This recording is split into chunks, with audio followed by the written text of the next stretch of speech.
no, wait a minute. That one doesn't work? Doesn't work. Oh. Last time I got it as well. I think I'm going through a hazing period. Yeah, right.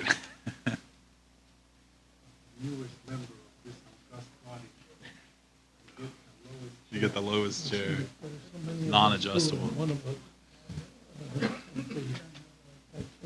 doesn't get seated, maybe I'll volunteer to leave and grab my chair. Oh, you think you're going to volunteer to leave? I thought about doing that before. Last time I did, after you left, I did. Did you? Good, oh, Yeah. well, at least, You already implemented this is,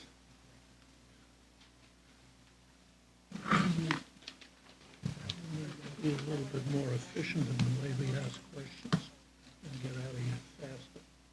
Some of this is not necessary. I missed the last couple meetings. What? I missed the last couple meetings. They had some long ones. One of Tell them. me again where it is so I don't make any mistakes. Which, oh, I missed the, Well, that was on the Saturday of the meeting, that was very fast, so I didn't have. But the schedule, the way they scheduled that and when they scheduled it, that seemed to be like a Chinese flag. oh, that's right, I remember that. 10 o'clock at night, and the next morning it's on, and Yeah. 10 o'clock at night it's off.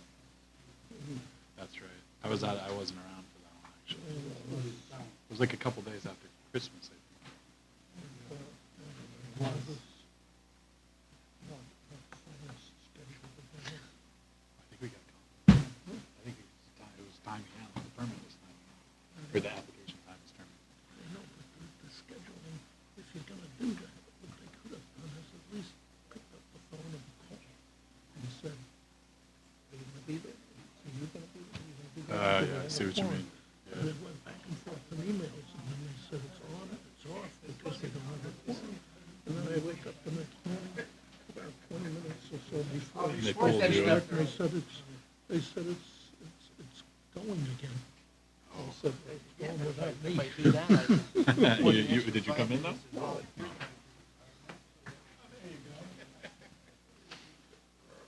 I was off that email chain. I think once I said I wasn't around, they dropped me off. It was, Yeah. it's in the past, so why? But I know what you mean. we tend to ask too many questions, and we tend to have the public ask too many off-the-point questions. Those can be tricky. I think that's a hard balance sometimes. You have to kind of walk that line, right? Making sure it's on topic is important.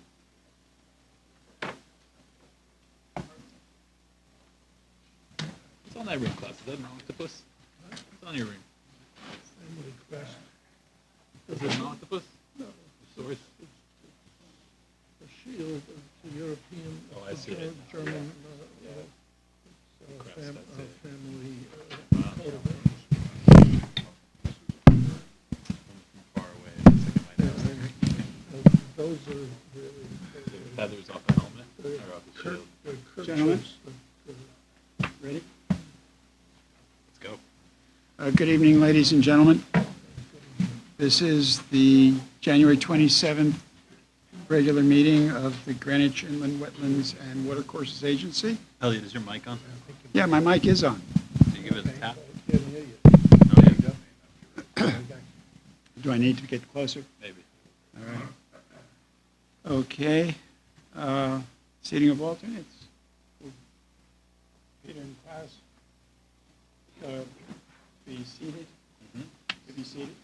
Yeah. Yeah? When Stefan comes in, Klaus, you'll drop out. No, you don't have to leave. I know. You can stay. I'm just going in order here. Okay. Draft minutes, December 16th and December 27th meetings. Do we have any comments, corrections on either set of minutes? Very well. Can I have a motion for the minutes, please? Second. All in favor? So moved. All right, Madam Director? No formal director's report this evening. Okay. Then we're going to get going really early. Are we ready for 249 Valley? You want to delay? Okay. How about 42 Dublin Hill? Are we ready for that? 42 Dublin. Tony's not here, I don't know if he's gonna represent, maybe Okay. not. Rob and Ryan, are you here for 42 Dublin? Bill? Oh, you, okay. All right, well, if you guys are ready, let's start with 42 Dublin then. Okay.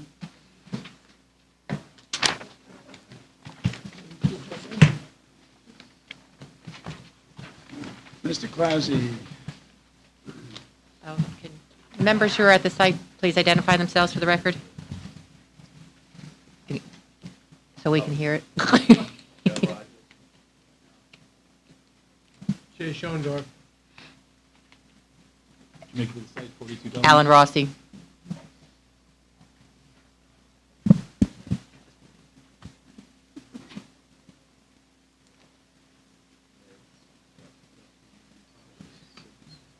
oh, Stephanie.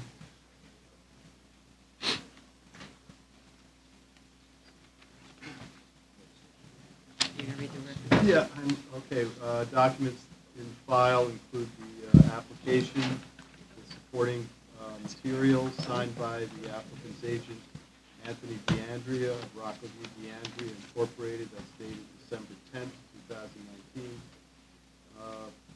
Plan set, single-family residence, LMD Dublin Hill LLC, 42 Dublin Hill Drive, parcel B, prepared by Rocco V. DeAndrea Incorporated. These plans are dated December 2nd, 2019. Drainage summary report and maintenance and operations plan prepared by DeAndrea Incorporated, also December 2nd. Soils report by William Kenny Associates LLC, certified by William Kenny Soil Scientists, dated January 30th, 2018.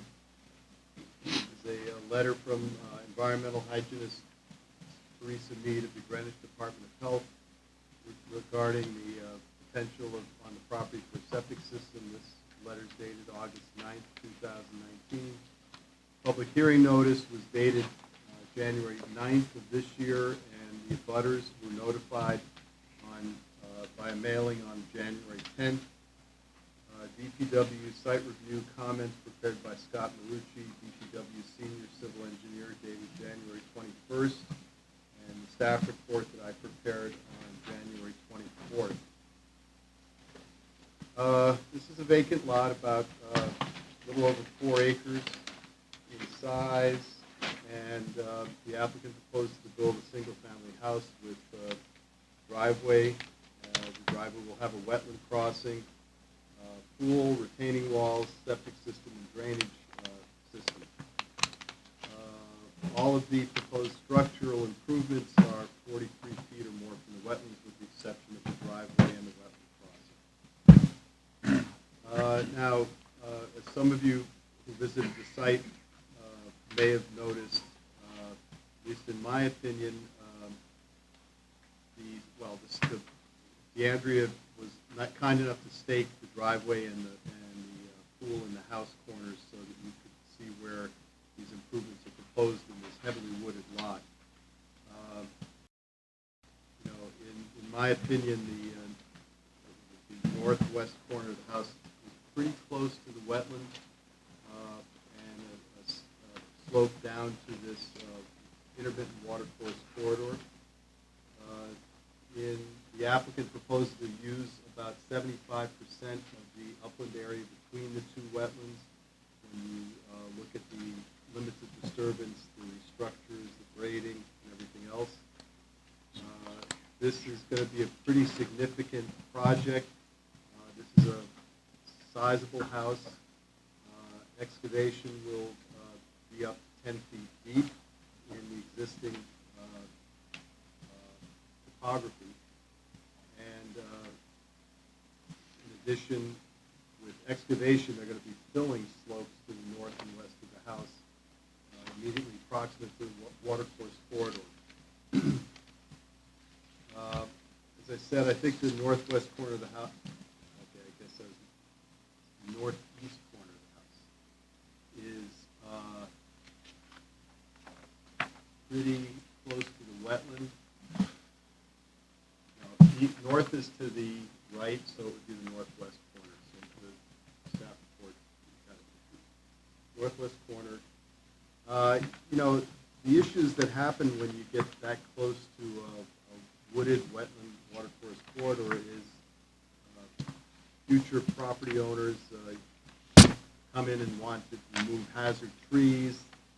They have landscapers who don't really understand where the limits of landscaping are, and so you get encroachments down that slope toward the wetland. All of which is to say that 75% of this area fairly close to, in spots to the wetland, and a lot of site work.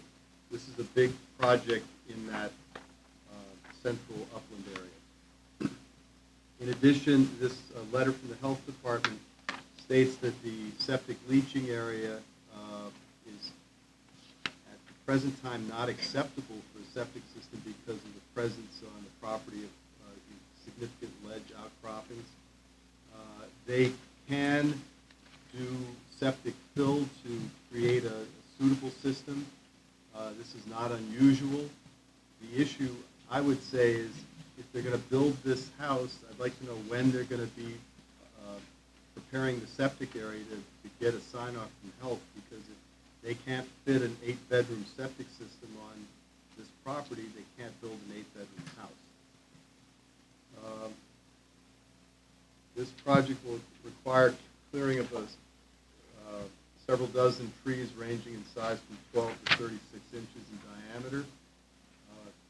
These trees are within 100 feet of wetlands.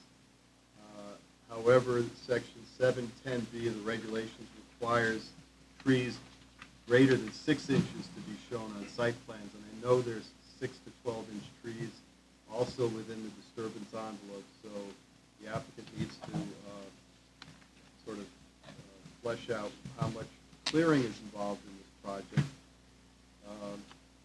I also think that there's a likelihood that trees shown to be preserved along that toe of fill to the north and west of the house may suffer from the fill and end up coming out.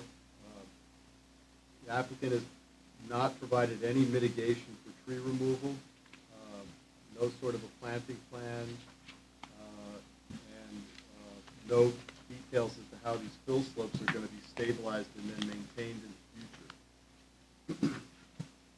The application does not include a biological narrative as required by the regulations. This biological narrative should also discuss the significance of maintaining the northern 3/4 acres of the property, which is an upland area adjacent to open space on the Greenwich Country Day property.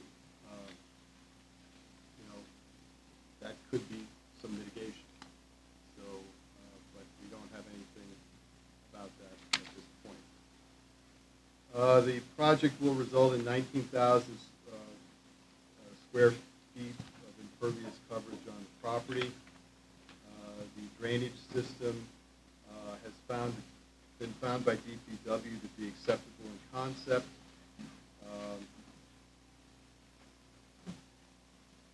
I have asked the applicant whether the forest driveway entrance portion of the driveway has any potential for dewatering the western end of that southerly wetland, because as that drains toward the watercourse crossing, there may be some sort of a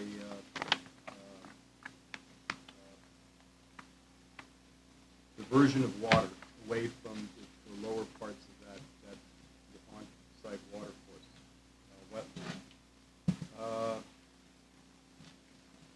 Let's see. The other problem with that entrance driveway is there's less than 2 feet separating distance between the bottom of the stone reservoir layer. So I'm not, the DPW says that area has to be under drained, which could increase the likelihood of dewatering the wetland. The large infiltration system to the west of the house is installed in a fill bed. This fill bed pushes disturbance closer to the wetland, requires tree removal, and the applicant has been asked to consider what alternatives there are for doing this, whether, splitting the drainage system up or doing something else that wouldn't have quite as much of an impact on that upland review area. We need more details about the box culvert crossing. It's unclear from the plans and the detail that's on the detail sheet whether any footings will need to be excavated into the wetland. I need a lot more details.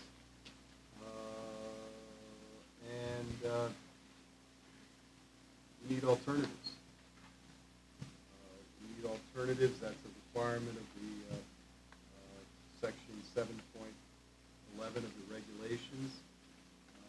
It's actually a requirement of every application, but especially something that may have a significant impact. So I recommend that the agency delay this pending the applicant's presentation this evening. Thank you. Bob. Tonight, I'm Robert Natale, professional engineer from Rocco v. DeAndrea Incorporated. I guess I wanted to go briefly just to try to respond to some of the comments and questions from Bob's staff report. As Bob stated, the development is located between two wetland corridors. The parcel is about 4.3 acres total acreage. The limited disturbance represents about 32% of the lot area, so you end up with about 68% of the lot being left in its natural state. And I think, as Bob said, the northern portion of the property, which is to the north of the northern wetland corridor, remains, untouched, which was about, I think Bob had here, about 0.75 acres, roughly. As I said before, the development is in between the two wetland corridors, but once the development is stabilized, there should be minimal impacts to the wetlands. I'll let Bill talk a little bit more about the trees on the fringe of the development. As far as addressing the ledge letter, it depends on how P&Z wants us to proceed. If P&Z will approve the development without addressing the ledge letter at that time, then we can possibly build the wetland crossing, a permanent wetland crossing, after P&Z approval, place the select fill, retest, and that'll allow us to get a full approval from the health department. If P&Z wants us to place the select fill before their approval, we'll have to develop a temporary wetland crossing detail, pretty similar to what was approved. I think it was 297 Cognywog, where we had two RPC culverts with stone used as a temporary crossing to bring the fill in, get the select fill in place, retest, and then we could take the crossing out. So it's a temporary disturbance. I was going to let Bill talk about, I guess, comments 3 and 4. I think I found a solution to the question regarding the porous asphalt in the beginning of the driveway section.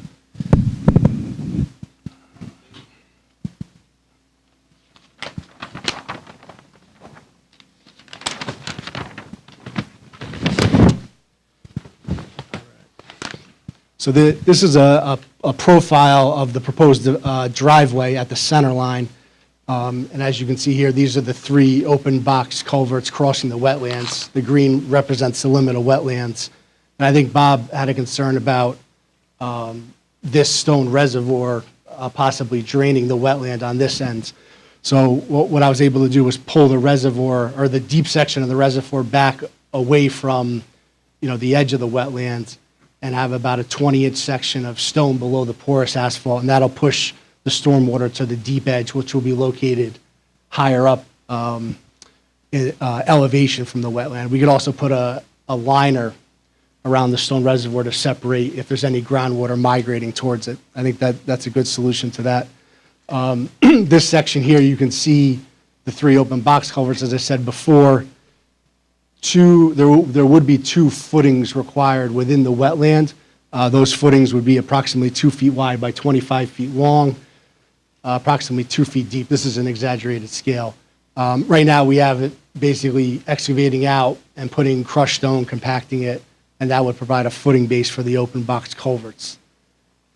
We could install precast footings. That's another option. Let's see here.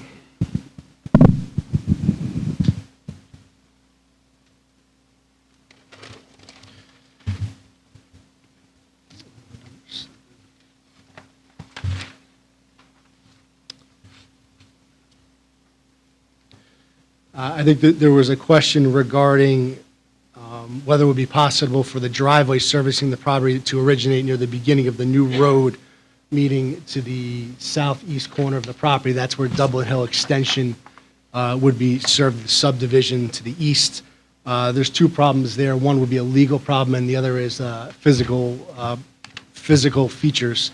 The legal problem is the property owner would need to provide an easement, or we need to be granted an easement from the property owner to the east. I'm not sure we would get that.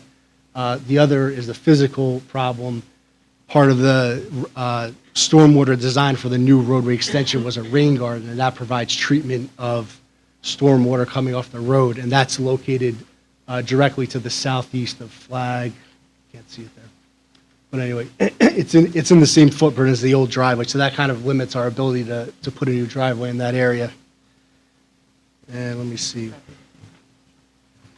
I spent some time today at the last comment tightening up I think that's the S&E plan there. I tightened up the silt fence basically to the limit of disturbance to try to keep the development as tight as possible.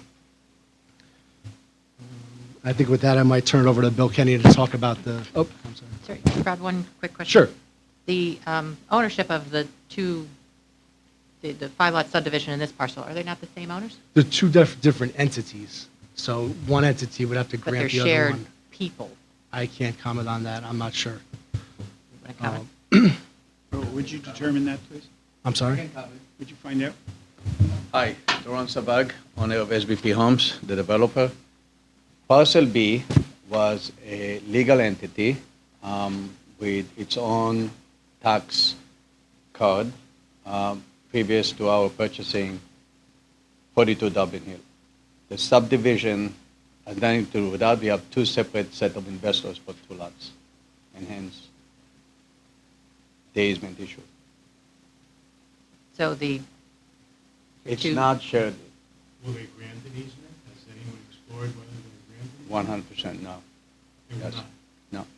And it's So physically, your engineer said, it's physically impossible because we already, part of the subdivision road was excessive drainage mandated by the town engineer, Scamarucci, and a huge portion of the driveway is draining into a rain garden that was built already on that section, which probably spent $50,000, $60,000 on the drain.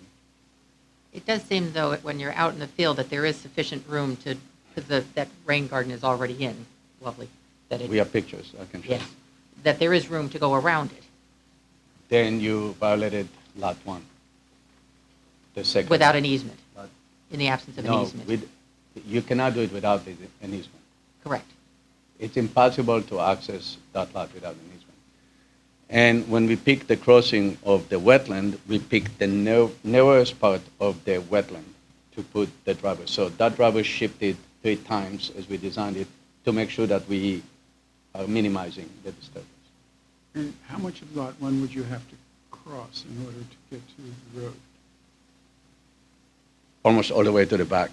It looks like it's right there. No, can you? Isn't that the road? But you are crossing wetlands. There are 2 wetlands. You're going to have to pass the first wetland to go to the middle section to come to that lot, possibly, correct? Wait a minute. Can you explain? Isn't that the road? That's the old The old driveway. driveway. That's, yeah. That's We have a that's new where the- driveway. Well, can't that be used? No, it's disappeared, Somewhat. mostly. They build a new one. For the most part, it's gone. Sure. Sorry, there's only 3 copies of those. That's a photo looking, that's a photo standing about here and looking up this way, and the rain garden that you're looking at that's been constructed goes right through the driveway. If you look beyond the rain garden, you can see the driveway in that photo. Bill, can you identify yourself for the record? Sure. Bill Kenny, certified professional wetland scientist and soil scientist and landscape architect. Thank you.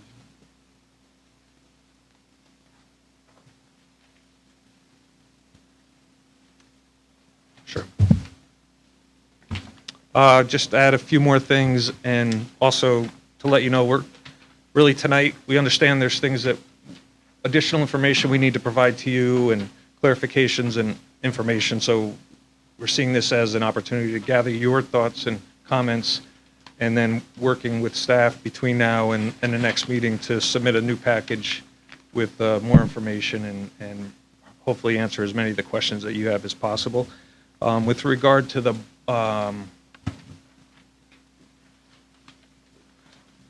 vegetation,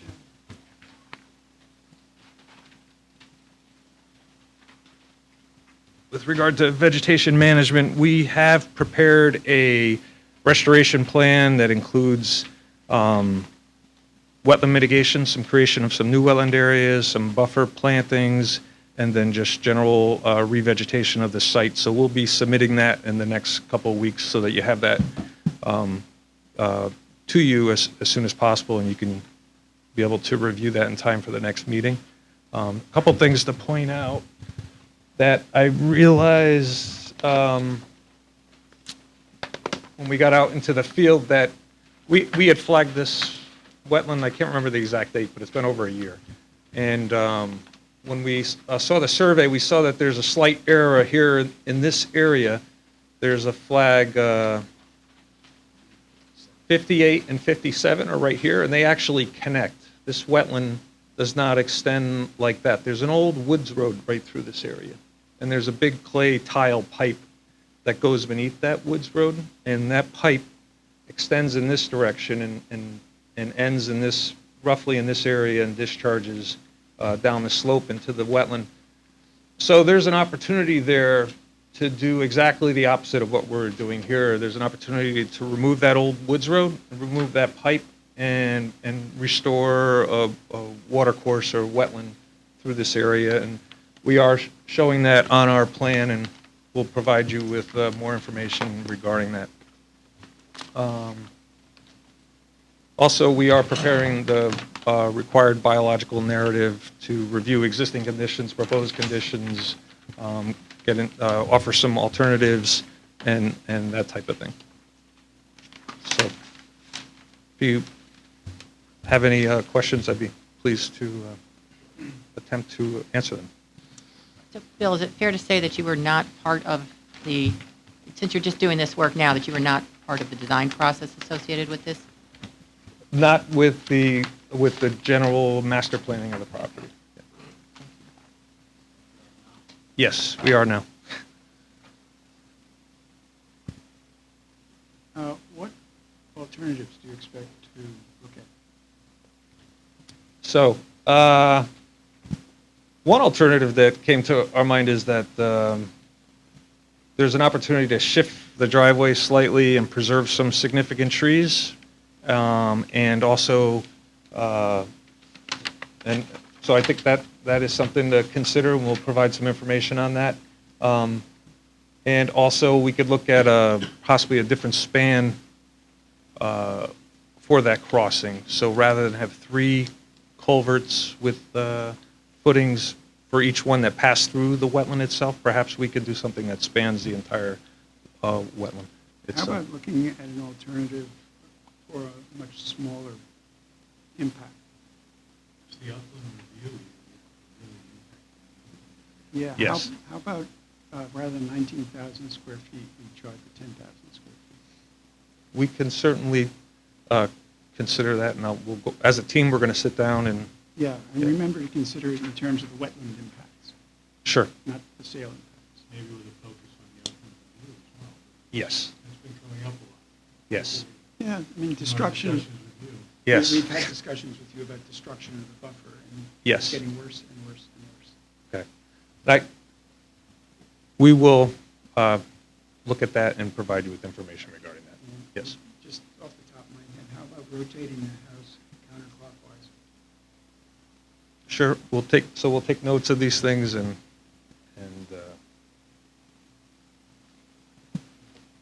sure. It appears off, what I guess, west, that the wetland that spans beyond the property looks lovely and robust, and it looks like there would be opportunities for perhaps functioning vernal pools back there. I'm not sure how at this time of the year you're going to get a proper assessment of that. I mean, it's off-site, which I think that Right. land is owned by the school.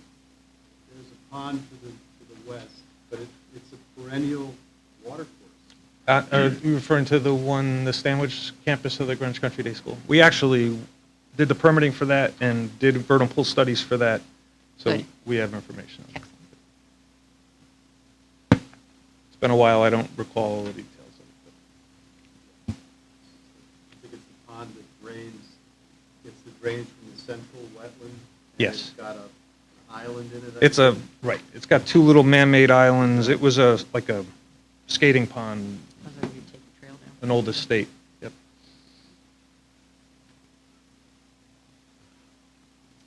Okay. Well, I'm going to go back to what Mr. Vitale was talking about, two things. We would like a copy of that plan with the cross-section of the road for the file, please. And he was saying that the northern three-quarter acres is to remain untouched. Is there going to be some sort of formal easement or document that maintains that status, or is this just remaining untouched now because that area is big enough to put a tennis court in? And Okay. how long is it going to remain untouched? Well, If I may, I'm willing to put a deed restriction to prevent a development of a tennis court or any such 7,000 square feet of impervious surfaces. I'm willing to do that. Okay, well, would you please add that to your supplemental submission? Sure. Absolutely. And who's going to follow up on the deed restriction? It's recorded. We're going to Yeah, show I you a understand recording that, of it. but deed restrictions without another entity, actually, like Greenwich Conservancy or the Tree Conservancy or the Conservation Commission, having purview, it can easily be ignored, and that's a real issue. I've never ignored the deed restriction. You're a good person, not and everybody is as good as you are. Go ahead. but some of the features that the tennis court would require other approvals with the town, and the deed restriction would come to light through that. The amount of impervious, you can't build a tennis court without the whole. No, but you can build a little grass field, you can have the kids running around. You can't, not with Who's a going to be wetland the property. grantee? Pat, would you let me ever build a tennis court without approval? You do not want to ask me that or about this house. Fine. Okay. The deed restriction, who are you thinking would be the grantee associated with it? Whoever you'd like it to be. Okay, so I think Mr. Benton's point is when you grant yourself a Sure, deed I'm restriction, you can open. undo your granting. I'm not talking about an Okay. irrevocable deed That- restriction. Make it an irrevocable deed restriction. Great, Whoever thank the you. grantee might be. Excellent. Thank you. Do we need to have any sort of a motion or anything to continue? Well, it's a hearing, so we have to continue the voting. Yeah? We do have to ask for public comment. Oh, that's a good idea. Is there any public comment? Thank you.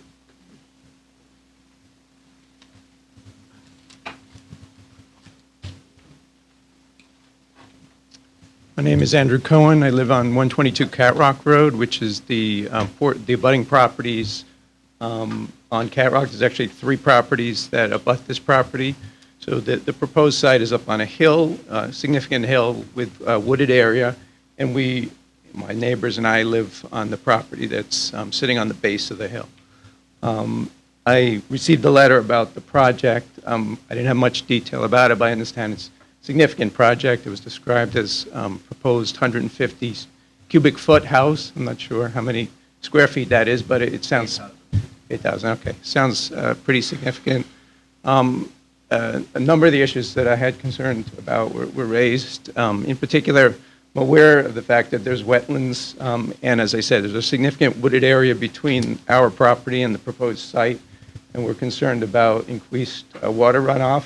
In fact, my neighbor, who has an adjoining property of mine, has already noticed some increased water runoff in their area, and that pretty much abuts my property as well. And any impact that would have on our septics. So we would like to see, once, it sounds like there's a lot of open questions, but we just have a general concern about the project. I've lived in the house for 10 years, and we haven't had any issues to date up until recently with increased water runoff. As I said, there is a hill, but there's very significant wooded area between the hill going all the way up and down to my property. So a development of this size with lots of excavation and such probably would involve removal of a lot of trees, and essentially that is our base concern. Thank you. Is there any other public comment? So Pat, do I need a motion to continue the hearing? Sure. All in favor? This is being Thank you very much. continued to our next regularly scheduled meeting. Yep. Okay, let's go back to 249 Valley.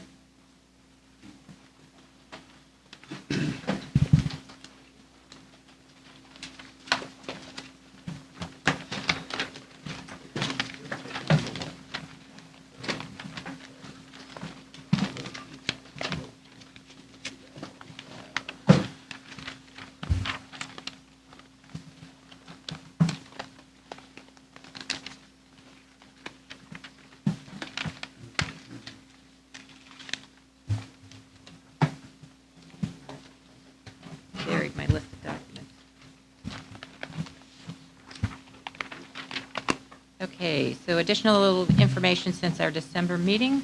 Report by Land Tech Consultants dated January 14th, 2020. Plan set entitled Construction Site Plan Review Set dated April 9th, 2019. Last revised January 23rd, 2020. Prepared by DeAndrea Surveying and Engineering. Plans entitled Proposed Single-Family Residence Construction Phase 1, Phase 2, dated January 14th, prepared by William Kenny Associates, signed by William Kenny. Letter dated January 27th, 2020, prepared by William Kenny Associates, signed by William Kenny and Carolyn Matthews. Email dated January 27th from Steve Gephardt, Supervising Fisheries Biologist, Fisheries Division, CT Deep. Article entitled Streamside Forest Buffer Width Needed to Protect Stream Water Quality, Habitat, and Organisms, a Literature Review by Bernard Sweeney and Dennis Newbold, Journal of the American Water Resources Association, Volume 50, Number 3, American Water Resources Association, June 2014. And send those down the line. And that is it for new documents.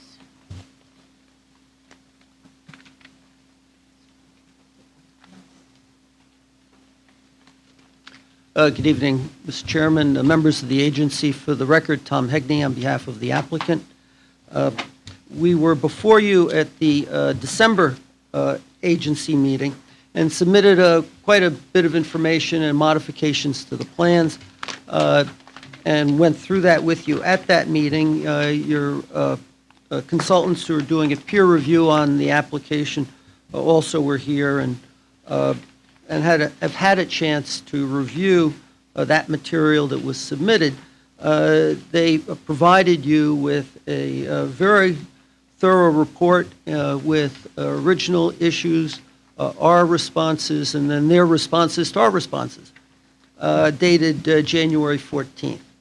And I think the primary thrust of that, or impression I had of it, is we're all basically on the same page. This is a project that has had a good deal of review.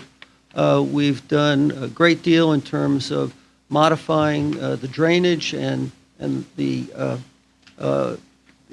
planting plan, and have looked to do a project that will provide a protection to the Mayanas Pond. And I think that comes through in the peer review that Land Tech submitted to you. Having said that, they did have a number of suggestions that were on page 15 of their summary, or of the letter, and a number of notes that they proposed to add, that we add to the plan and incorporate certain things, such as the phasing plan, which Mr. Kenny has developed, and which is much more extensive than what we had originally reviewed with you. Moving of the chain link fence that is along the eastern side, where the existing retaining wall is going to be retained, to have that relocated and a gate put in.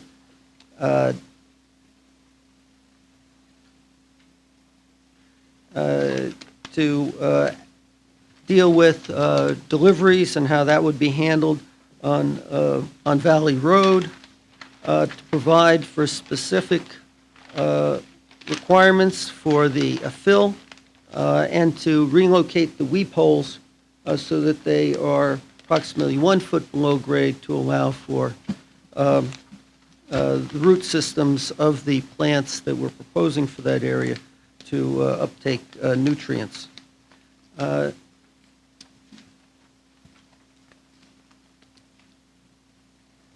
So having gone through that, and Mr. DeAndrea has prepared a revised plan, and what's on the board here highlights those additions and modifications to the plan that were suggested by Land Tech, and that we concur with.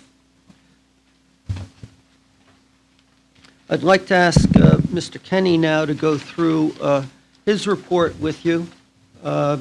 Again, he very much concurs with what Land Tech has come up with, and this is more to provide clarification and concurrence with that.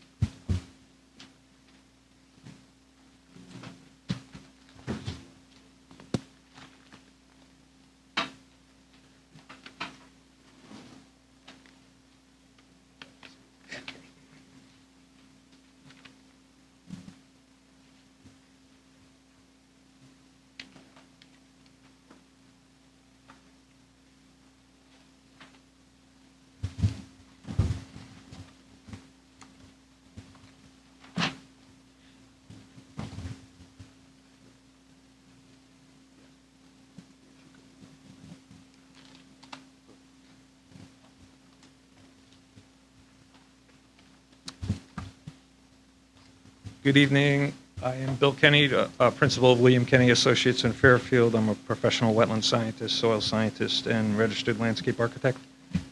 Since we were last before you, in response to comments that we had received, and with an understanding that construction of this project, very careful construction is necessary to ensure that the wetland and watercourse is protected. We have prepared a phasing plan, a set of phasing drawings for you in a total of 6 phases. And what you had previously was just a written narrative, and this plan provides both a plan view, a section view, and the narrative at each phase to help fully understand for you, for the contractor. We worked with the contractor to develop this.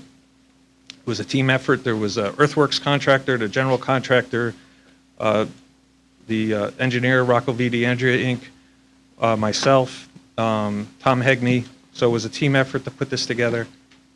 In addition to the plan as section view, we also identify a area of disturbance in each phase, as well as a duration. So I think it's important to look at how much area is being disturbed and for how long, and also that we're calling out as on a daily basis and with recognition of weather forecasts to be stabilizing the site on a regular basis on a daily basis. So that's noted in the sequencing that plans that you have before you. So there's a total of 3 sheets, and sheet 1 of 3 has the first 2 phases, and you'll notice.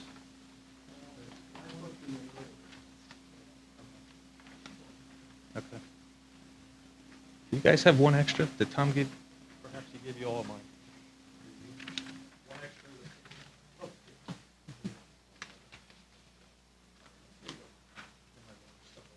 Thank you.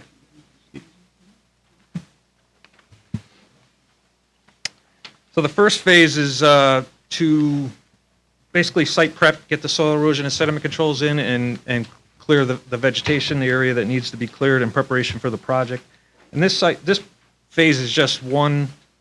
It's going to take 1 week to do this, and they'll get it ready, and then they'll get in and start stabilizing areas with stone and hay, and prepare the site for the next phase, which is to start to get the foundations installed, which you can see on the right-hand side of the first sheet. Then we call out a temporary access road, and you start to see that right away the area of disturbance starts to get reduced quite a bit. At its worst, it's about 2/10 of an acre, and now right into phase 2, about a week after the start of construction, it's down to about 1/10 of an acre.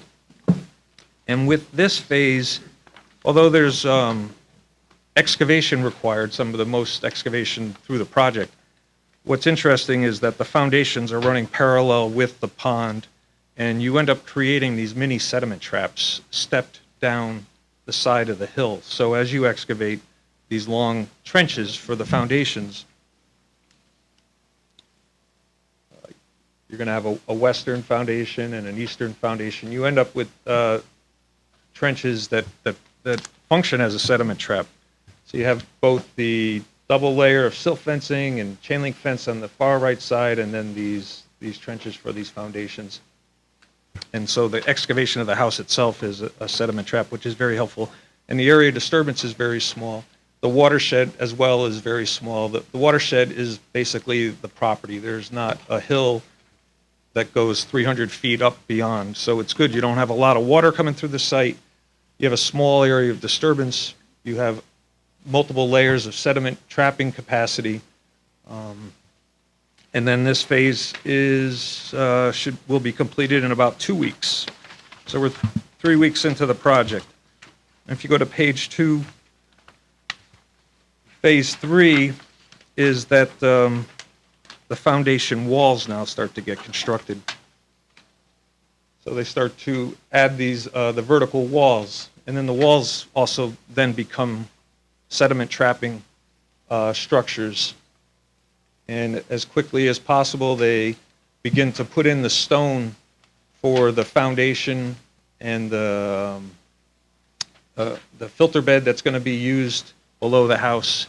And all of this starts to eliminate the area of disturbance. So we have a small watershed, small area of disturbance, and with each step of the project, only 4 weeks in, we've limited the area of disturbance substantially.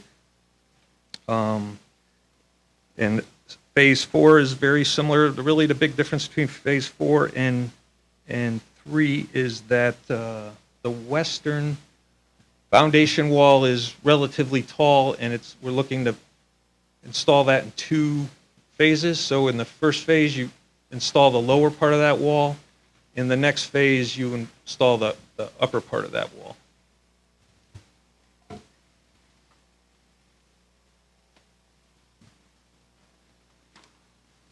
And then, so by the time you get to phase 5 for the house construction, the we could.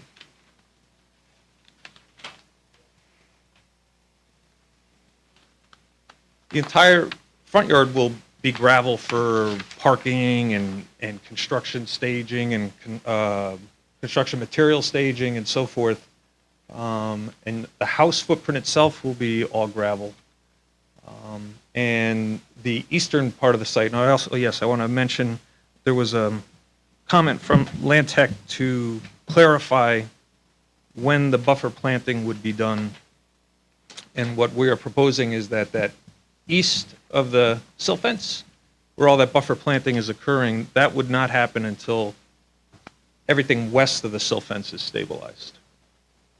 So during house construction, when the longest part of the project, there's going to be very little soil disturbance, short period of time, a few weeks to build some landscape walls to the south and north of the house. But otherwise, the whole western part of the property will be covered in gravel for parking and, again, construction access. The eastern part, also proposing a gravel layer, and then down to the silt fence, and then from the silt fence to the pond in the wetland, it'll be just the existing vegetation will remain, and that remains in through all phases of the project until we get to phase 6. At which point, the first thing that happens is the stabilization of and revegetation of any areas that are going to be planted west of the silt fence. Once that is established and providing stabilization, then the silt fence would be removed, and we would then revegetate the eastern part of the site. Lastly, we broke out the existing house as its own project. The work that's proposed there is relatively limited. It's there's a proposal there. The existing parking lot is in the northwest corner, or it's in the western portion of the property. The northwestern portion of that parking lot is proposed to be converted into porous pavement with a bed of gravel beneath it. So that would be a small amount of disturbance there. That area right now is relatively level. There's very little water draining through that area, and so we don't expect that to be an issue with regard to soil erosion or sedimentation. Immediately south of the house, and just off the southeast corner, is a deck, an existing deck. In order to make this house compliant with zoning regulations, a portion of that deck will need to be removed. So there's very limited amount of disturbance associated with that. Remove the deck and revegetate that area. And then there's the largest area of work is the area east of the house, where the invasive vegetation is and where we propose to control that and then establish native plantings. So the approach with that is to cut the vegetation and apply treatments of herbicide, and then leaving the root systems in place, establish the native plantings to avoid wholesale disturbance of the soil surface on that slope in that area of the property.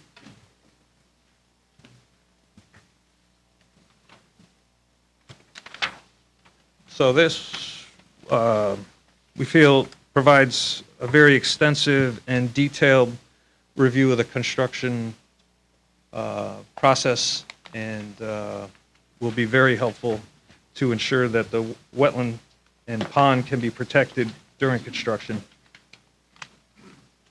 I also submitted tonight a letter that summarizes some of the key points that I have observed with regard to wetland and watercourse protection, things that have occurred since the initial submission.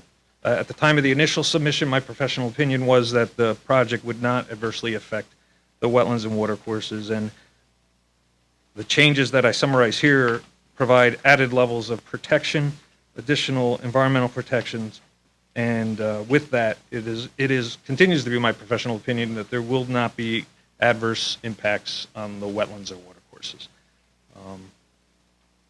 And there's three major categories in the summary of changes that I have here. One is soil erosion and sediment control. So as you could see from, one of the biggest things is, and as you can see from the phasing plans, is that the amount of disturbance is going to be very minimal. Of course, it's on a steep slope, and that's always a concern, but by reducing the amount of disturbance, reducing the duration for that disturbance, requiring stabilization, temporary stabilization on a daily basis with hay or gravel, that we think those are all excellent measures to ensure protection. Another thing that I'd like to point out is that although there was a request to remove the posts from the decks in a portion of the house, and that in itself, just by removing the posts, has some degree of reducing the amount of disturbance, not significantly. The excavation for the post itself is not substantial.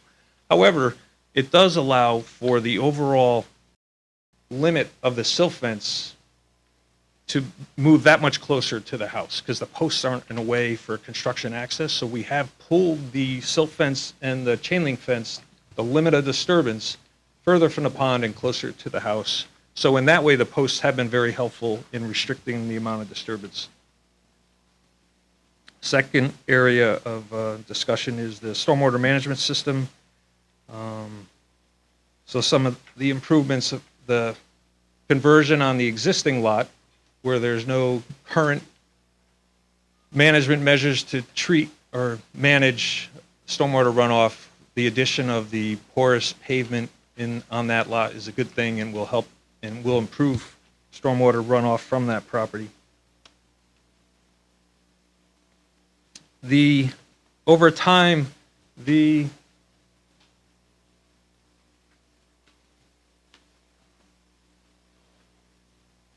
expansion from August when we submitted to now, the expansion of the infiltration bed for this project. Initially, it was just below the driveway on the west side of the house, and now it extends all the way through the house itself. So you have a very extensive infiltration bed, provide treatment train for stormwater running off from the property. And all of the runoff from the impervious surfaces on the property, from the house roof, from the driveway, is being put into that infiltration bed on the west side of the house, which is 60 to 80 feet from the wetland itself. So that water enters there and then flows 60 to 80 feet to the wetland and is treated and filtered through the soil before it reaches the wetland. So essentially, there is a 60 to 80 foot wide buffer for water treatment before the water reaches the wetland or watercourse.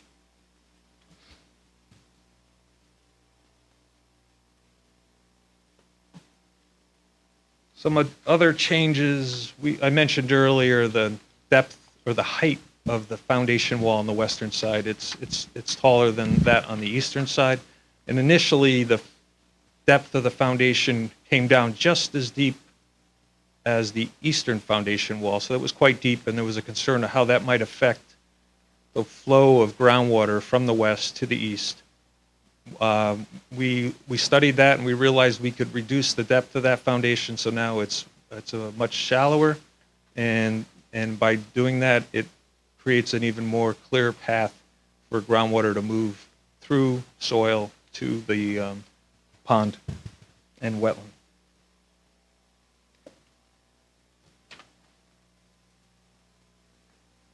Through some comments from Land Tech that asked for additional information or specifications to ensure that the infiltration would be effective, the project team has agreed to do the required testing of the soil that would be used for backfill to ensure that it is a good filtering soil.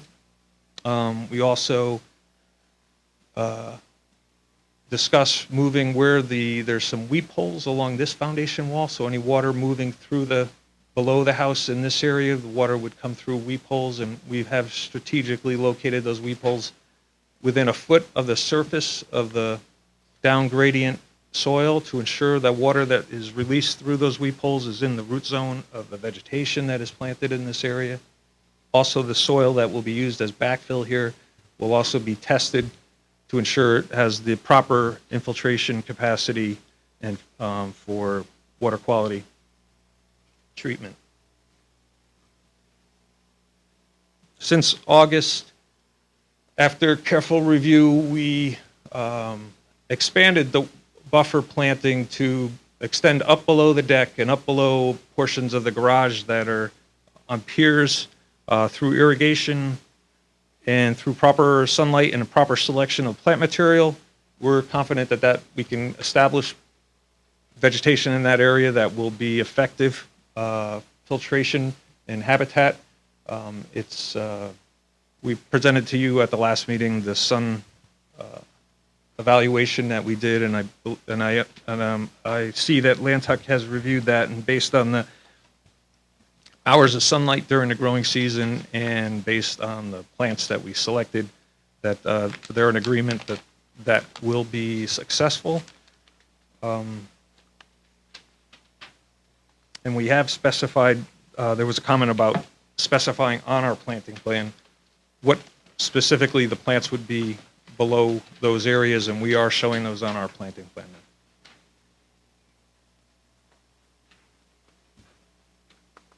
So that is the extent of the review of documents that I was prepared to speak to you about.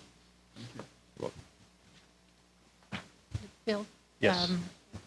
Way back, we've had the discussion, the difference of the functions associated with the buffer being management of stormwater, impact non-point source pollution, and that you guys have done a lot of work to address that in a pretty innovative approach to that. What I have not heard to my satisfaction, and I think I don't even know that it's actually been discussed in your reports,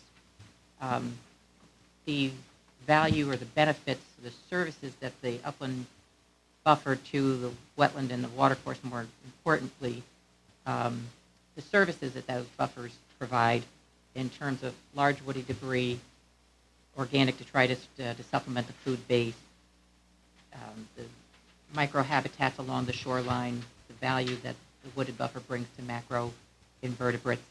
Those have not been discussed by you, and that's the whole side of buffers that have just not been addressed.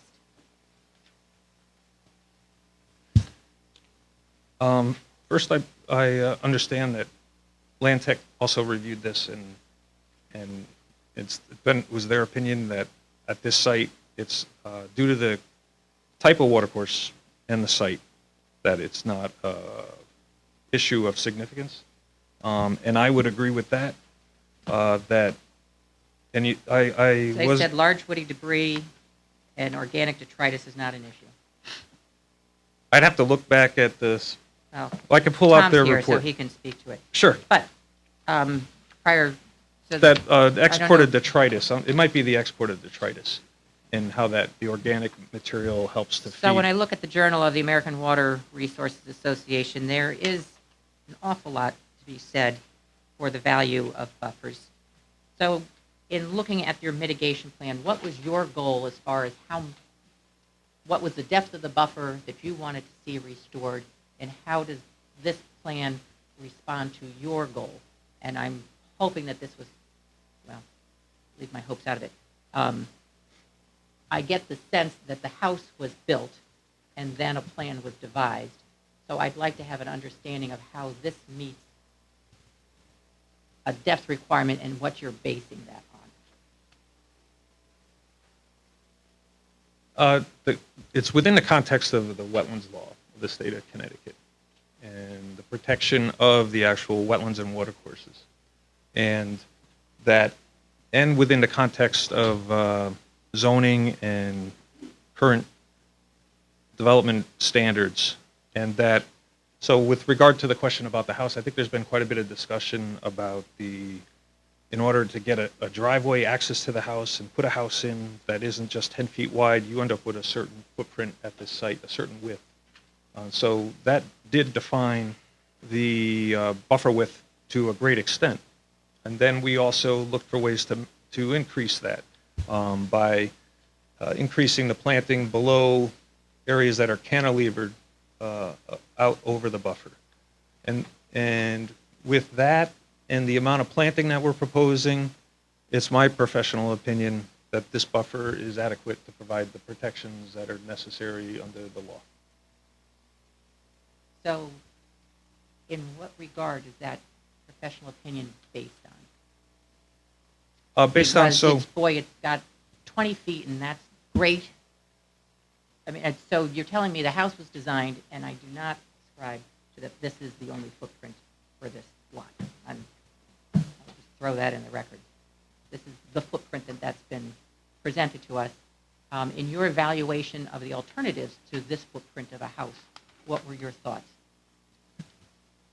that the buffer as provided is adequate. This site. Did you evaluate any alternatives to this footprint? To this, I did not.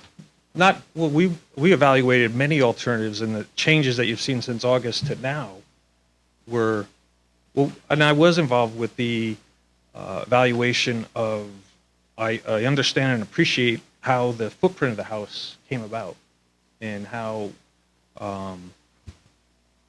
So it's this footprint or nothing?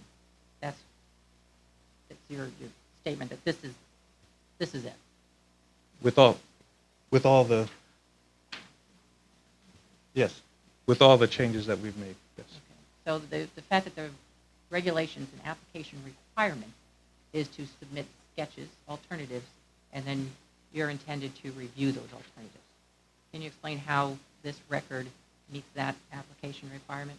Well, I think the first part there is that there's an assumption that there are adverse impacts. No. And no, what we're saying Mr. is, Hegney, no. under the statute, No, I'm looking at the 22A-41, application requirement. is there an environmental impact?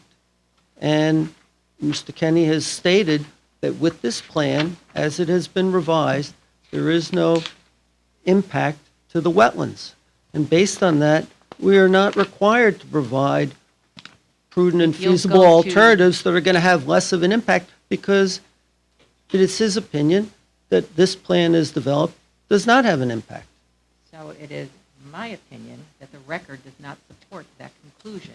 You have not met the requirements of an application, which require alternatives, sketches of alternatives be submitted, and then a biological evaluation to evaluate those alternatives. That has not been submitted. Of course, again, that's based on the assumption that there No, are impacts. no, And it it is is an our professional application opinion, as stated, that there are no environmental impacts to the wetlands. And Then under if the you read statute, section we're not going to 10.3 be providing alternatives when there's no adverse impact. So you do not agree that that's an application requirement? When I have a plan that does not have any adverse environmental impacts on the wetlands, yes, it is not a So requirement. the purpose, no, it is a requirement. Well, wait a The minute, wait a purpose minute. of that Pat, submission Pat, is for you to... Just a second, please. Obviously, if there are no impacts, you cannot have an alternative that has less impacts, and I think that's what you're saying. That is what I'm saying, yes, The Mr. Chairman. regulations do not say, they say you have to submit alternatives. That's part of their building the record I that thought allows they you to said come to that you that have conclusion. have There's two alternatives. tiers of alternatives. Okay, go ahead. There's two tiers of, There's two tiers. there's a threshold alternative requirement, which I don't think you're addressing. I'm not an expert on whether that's developed into your general proposition, there's no impact. In other words, at a threshold level, was there an alternative considered specifically with respect to the buffer that would have had less impact? Yes, and that was partially removing the supports so that there would be more of a vegetative area between the wetland area and the house foundation, and less disturbance during construction, and then providing the type of planting, given the shade that exists there and the shade study that Mr. Kenny did, to show that that would flourish and provide an adequate buffer. So the section I'm referring to is section 10E, requires alternatives be submitted. There is no qualification in that application requirement that suggests whether or not you've determined that there is nothing with a lesser impact. And if you, Doreen's grabbing my regulations, her regulations. So it is simply an application requirement that when you build the record, then you allow the agency to come along with you on the thought process so that they can also come to that same conclusion. I'm not sure that that reflects the statute, frankly. When the statute is clear, when there's an environmental impact, then we have to talk about alternatives. But if there's no environmental impact, then there's no need to provide alternatives. And as I've said, and what Bill said on a number of occasions, there have been some significant changes to the regulation, to the plan, to provide a better buffer area, to provide that there would be no impact to the wetlands themselves. And just keeping in mind, there are no wetlands on this property. That's all on the town property, which is part of Mayanas Pond. I did want to bring that up too. Well, we'll get to that. So 710E, 7, we'll get to 10.3, but 710E is where we start this 710E. discussion.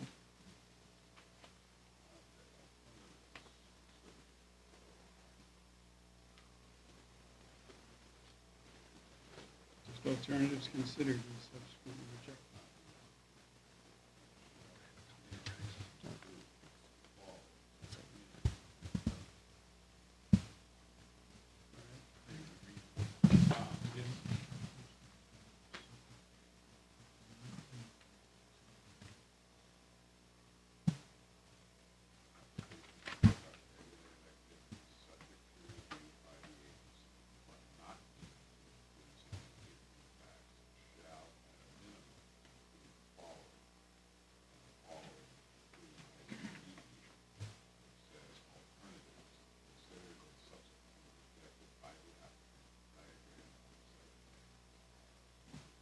At one of the earlier hearings, Mr. DeAndrea spoke about looking to reduce the footprint by putting the garage underneath the building. Due to the grades and the narrowness of the lot, there wasn't adequate distance to have the proper pitch and grading on the driveway to be able to get underneath the house, which could have narrowed the footprint and eliminated some of the coverage. Was that So that sketch was submitted? something that we had looked at. Was that sketch submitted? I don't know if it was submitted. I know Mr. DeAndrea did refer to it in earlier Did hearings. Mr. Kenny evaluate that alternative?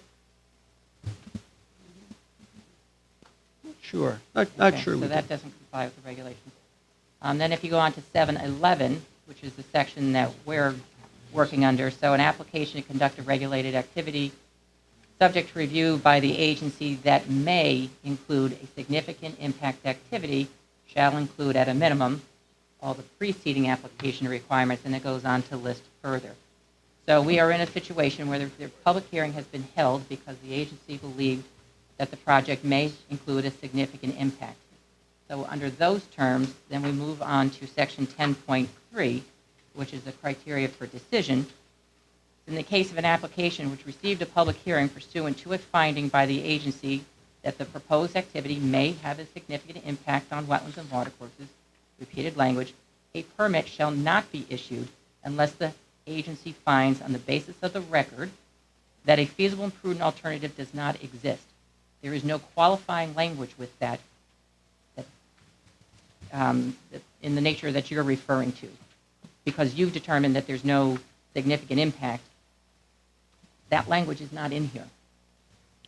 I have an environmental professional who we hired to review this. The fact that it's a public hearing, we've reached the threshold determination that there's a potential significant impact. So it's 10 that applies.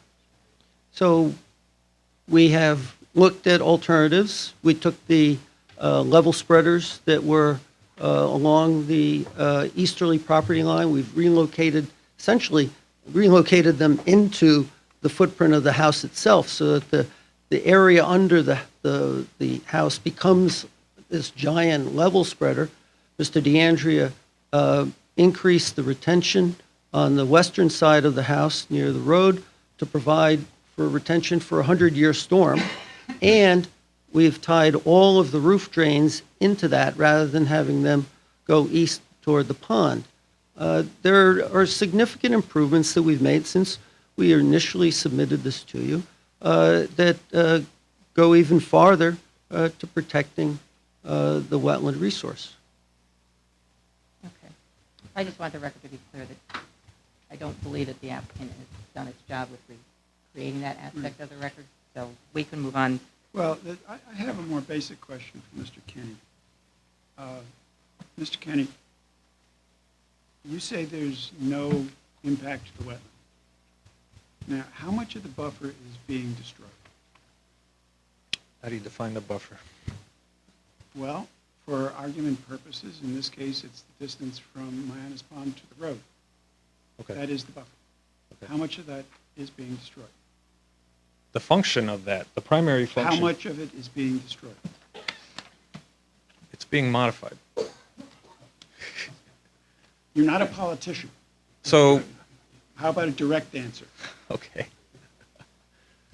I couldn't give you the exact number, but the house construction and the driveway probably account for 60% or something like that. Of the area? 70% or something Right. like that. So now we seem to be back to the. But now, the if I may. the impact of buffers and the destruction or modification of buffers. Right. And they're having an impact on the wetland. Right. So we agree buffers do have an impact on the wetland. They can. They do. May I I'm sitting explain? there with literature that says Okay. that buffers impact the wetland. They are. Okay, when you look at the literature and it talks about the need for something up to 100 feet or more or whatever to protect a wetland or a stream, they are, every time I see one of those, they are talking about if you don't use a BMP to manage a stormwater runoff. If you put a parking lot and it's within 20 feet of a stream, you're going to impact it, you better increase that buffer to 100 feet. Okay, now, back up a step. If you provide a BMP, that buffer width, you're replacing the water treatment function of that buffer with a BMP. Right. That's but approved by the you're state. engineering nature. You're replacing nature with an engineered solution. correct? Which we do throughout And you society can- to provide environmental That- protections. We're not talking about society. We're talking about wetlands and drainage.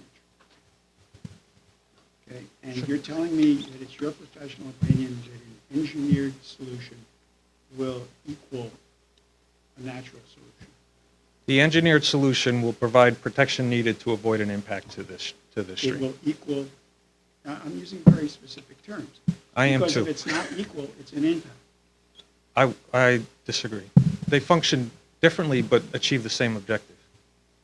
I don't know, Pat, am I going down the wrong path here? No, How how does could the you- engineered system provide large woody debris to the pond? Doesn't. Will we provide a buffer? How does the engineered system provide large woody debris to the pond? It doesn't, but I don't How think it's does that significant. provide I don't think it's carbon significant. sequestration? The- How at does it this- support macroinvertebrates? In the buffer, the law doesn't call for protecting macro invertebrates. What happens in the buffer, I'm not talking about the macroinvertebrates in the buffer. I'm talking about what the buffer contributes to the pond that supports the macroinvertebrates, that in turn supports the fish, that in turn supports nutrient cycling. Right. The stormwater management system is seeking to replicate one set of functions associated with buffers. It does not replicate what the buffers benefits to the wetland and watercourse beyond stormwater management. And that's my point. Your reports did not cover that. I mean, that was explicit in the transcript which you provided as one of the comments. You wanted to hear about Right. the specific value of the buffer, which is clearly being impacted, even if the wetlands, the contention is the wetlands. Right. The So- buffer is, and I think the impact is supposed to before we get to land tech, this, the stream side If I forest might, buffer with, speaks specifically, it actually breaks the literature review into two pieces. One half looking at buffers as a function of stormwater management, non-point source pollution management, and then the second aspect is split specifically into what buffers, it's called stream side forest buffers, as promotes stable, healthy, functional stream ecosystems. So it is my professional opinion that covering a vegetated buffer with structures takes away from what the buffers provide in terms of large woody debris, organic detritus cycling, which in turn negatively impacts invertebrates and the populations that feed off of them, not to mention thermal pollution and microhabitats associated with the shoreline of the pond. And I do have correspondence from Steve Gephardt of the state, and he speaks to very similar things. Obviously, he's speaking generally, as he has not seen the site, and goes through sort of absorbing nutrients, which we knew about. The large woody debris is really important in southwest Connecticut. For time immemorial, trees have been falling into streams and creating good hydraulic conditions and good habitat.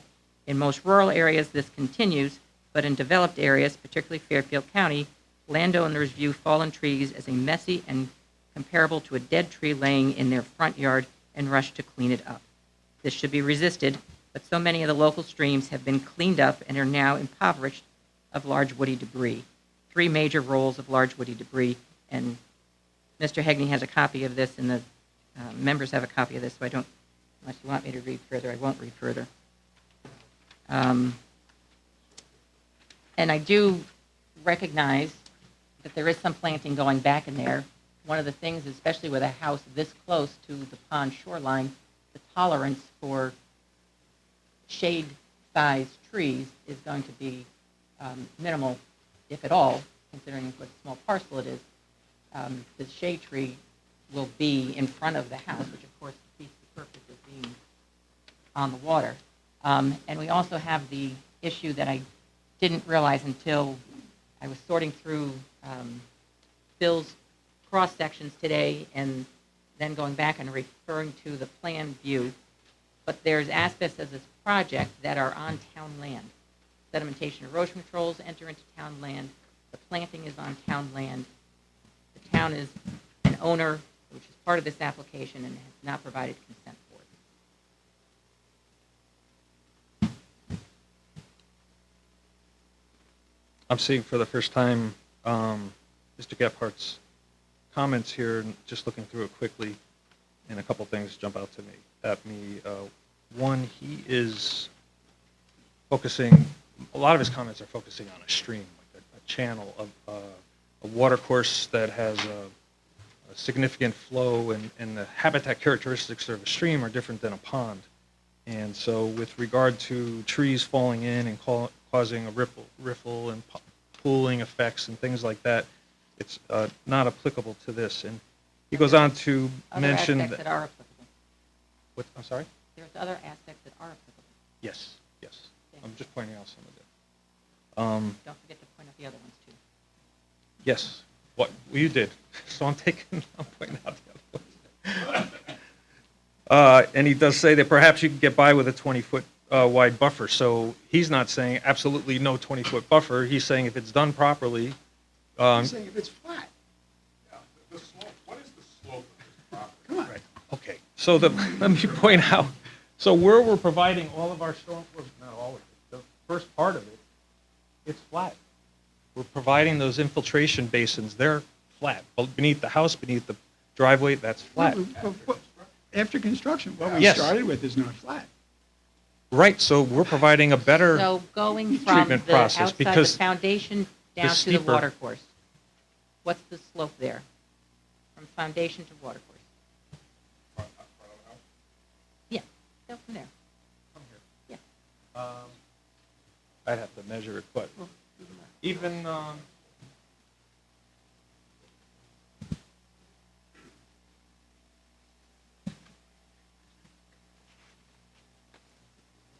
I think that steep slope of that area was part of the problem that we got the level spreader moved out of that area because it was too steep.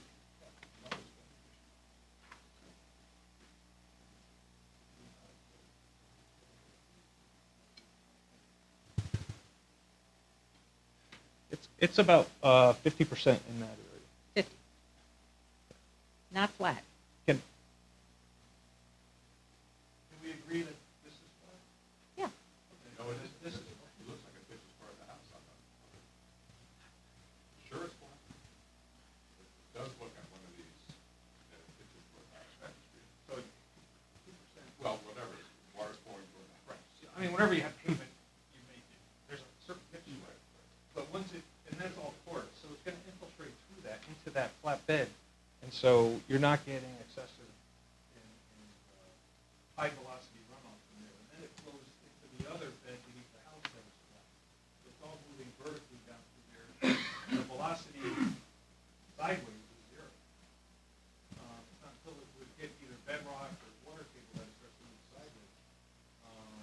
And at that point, if it comes through the weep holes there, it's rolling the outflow of that water to such a low velocity that it's the same as it is today with regard to the slope on the property. The fact that it's very steep today, Bill, you were going back, leave the stormwater renovation function of the buffer out. That's not where I'm going. I understand, but And Steve he Gephardt, states half of that his, if the ponded section of the Mianus is flat, which we've established it's not, perhaps you can get by Wait. with 20 feet. if the But with a pond is buffer as flat, short as 20 feet, I hope you'd be either a natural floodplain community or a natural floodplain community with added floodplain species plantings to the maximum, he's got a typo in here, the interception. The challenge is always the landowner who wants a view of the water. And that's where we are. That's exactly where we are. Sufficiency of the planting, or are we talking about the extent of the buffer? Both. But those comments in particular are talking about the sufficiency. Correct. Well, no, he's talking about if perhaps you can get away with a 20-foot buffer. And then he goes on to saying the other things that could help minimize that. And then he just talks about the geese, but that's a whole other thing. So yes, he is, my read of this, my interpretation of what he's saying is 20 feet is generally not good enough, but if that's what you're stuck with, then default to a really good planting plan. Which is what we've proposed, and of But course, we're as you not pointed stuck out, he has not been to the site and is just speaking in general terms, Correct. mostly about streams, not so much about large pond areas. I don't where know, he knows it's at least Mianus Pond, and I 300 feet identified it wide. for him. He works on Mianus Pond a lot. Just spoke with my clients, and they have had trees from the property that have fallen into the pond and are still there. No, And that's actually the source we're of the proposing- violation, because the trees were taken out.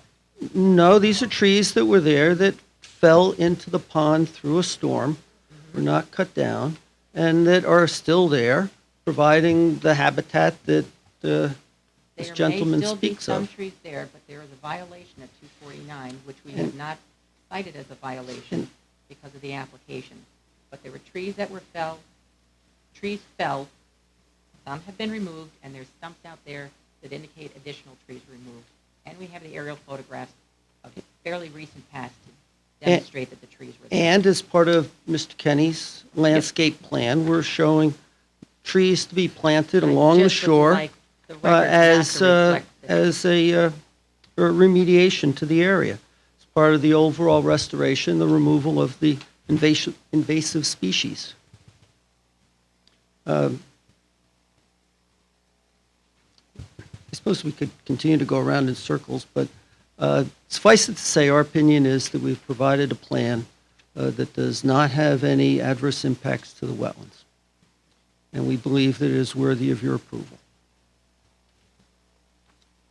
And as I understand, the staff's position is that there are impacts to the wetlands and no alternatives which minimize those impacts have been presented. And Mr. Kenny did not address the other benefits associated with buffers. The comments are effectively about stormwater management. Okay.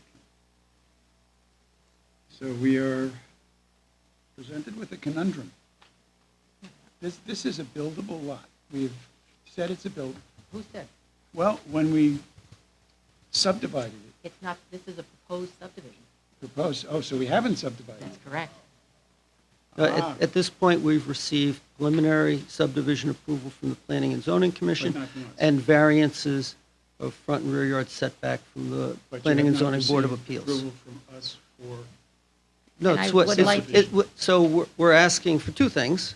We have a house design, it's not just a proposed development. This is the development that, or in the house that our client would like to build. And so we're here with request to approve the subdivision and to approve the application for the actual construction of the house as well. I would like to clarify, when planning and zoning gives a preliminary approval of something, that's their terminology for a pre-application review. It is not in any way a indication of where they're going to wind up. In fact, there's a substantive list associated with this that they've asked with the applicant well, to overcome. regardless of what planning and zoning does. I understand that. If we determine that there are impacts to the wetlands, we don't have to I approve the understand that. subdivision. I feel like when these comments are entered And that's into really the what record- brings us here. When You're these right. comments are entered into the record, it's like, Dad said it's okay, so you should too.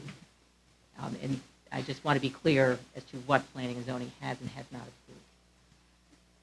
Can we hear from the land tech about the lack of testimony about the buffer on this? Well, and more specifically, where the land tech sees that there is an impact to the wetland because there's an impact to the buffer. That's the point. We keep talking about impact to the Yeah. wetland, but what I think is unequivocal, and I guess this can sort of focus your comments. I mean, I looked at the transcript, we specifically had a discussion about the significance of the impact on the buffer last meeting. Okay?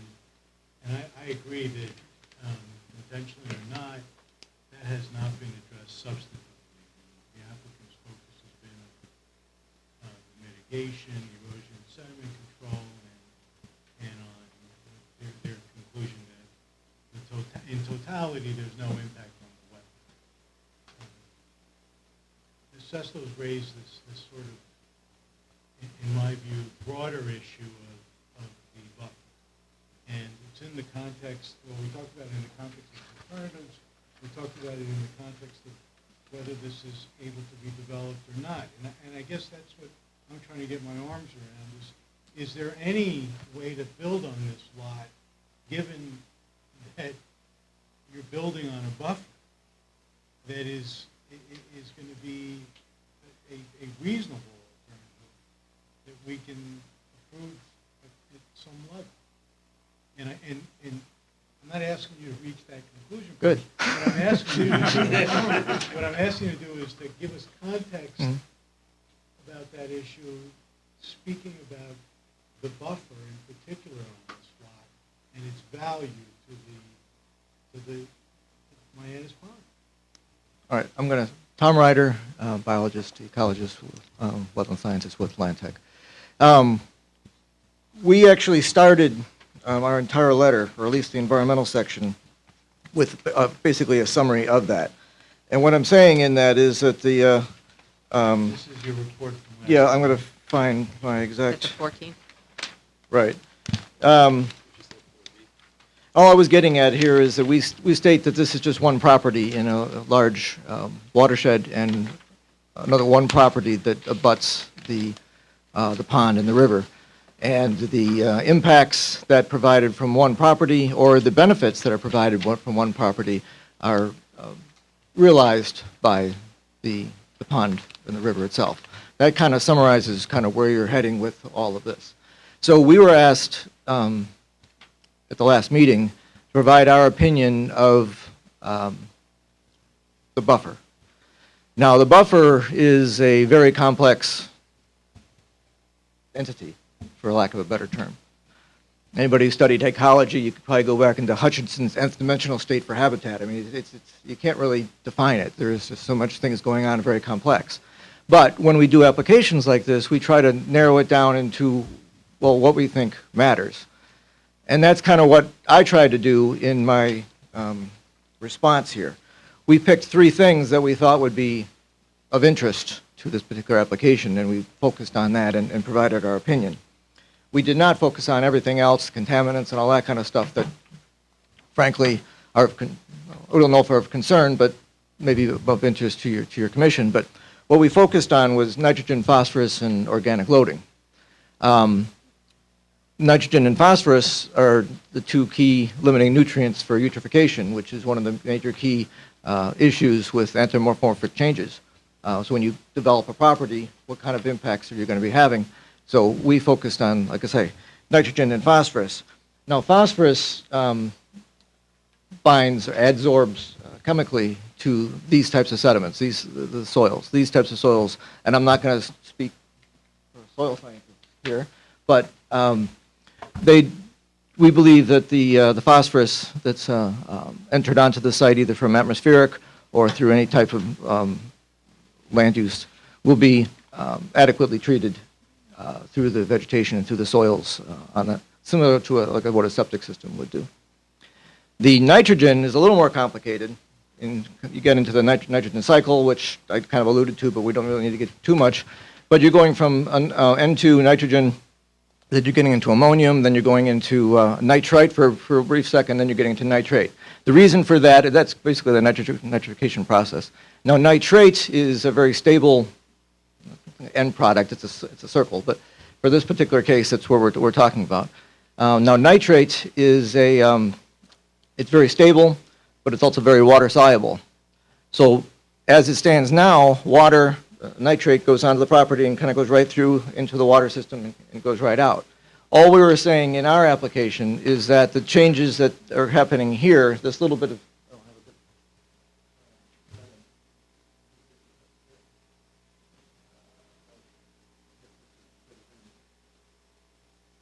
all we were saying is that the water is going to go straight through this system here. Whether there's a house there or not, it's probably not measurable on the amount of nitrogen that's being treated on the site due to the soil slope and due to the nitrogen or nitrate is so soluble. So that's where we're just trying to put things in perspective from that to give you an end use of what actually all this means. And the third thing we mentioned was organic loading. Now, organic loading was a conversation you just had with Bill Kenny. And what we try to do is put that in perspective by saying that nutrient loading and these concerns are essential for a moving stream, what's called a loadic system, where the water is moving quite a bit.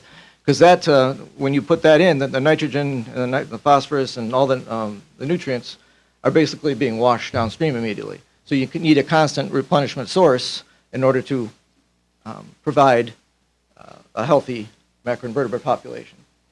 What our point was, again, trying to put this in perspective for your view on how that means to the application, is that when you get into a ponded system in a river, things slow down quite a bit. The nutrients stay there longer, they're able to be fully utilized, and they can be imported into the pond at a slower rate, at a normal rate, that kind of stuff. So that's what we were getting at from here.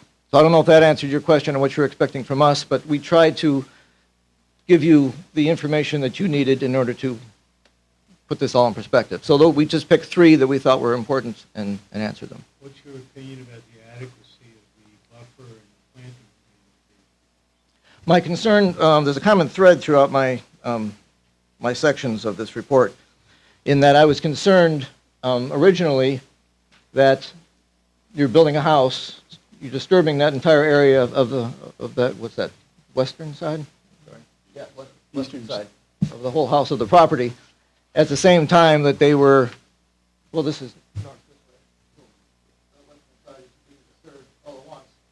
And then at the same time, especially considering we're getting into spring, they probably want to do all the plantings in the spring, this whole area was going to be removed of vegetation and then replanted so that you'd basically have an undisturbed or a disturbed site with unsecured soil at the top. So putting aside Going- the erosion and sedimentation, just talking about Well, this ties in together to nutrient sand sediment erosion and everything.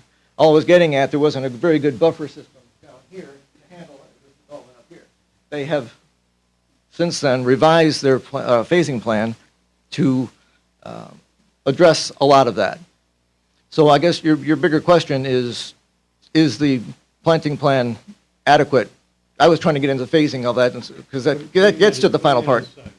Is it adequate in the context of the director's comments about stream side buffers? What I was seeing here was a meadow scrub, area with occasional trees. And what they were replacing was the same.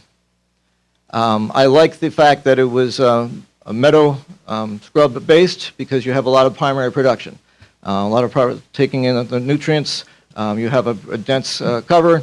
You have if you have a mature canopy in this area, there would be very little understory, and water would be able to continue through. So I like the fact that they were keeping it as a meadow in order to allow for increased filtration. So I'm not going to stand up here and say, I can't stand up here and say by the information that's provided that they're not going to have an impact. In fact, I said that in my last statement, that I can't say that this is not going to have an impact on the property. What I can say is that my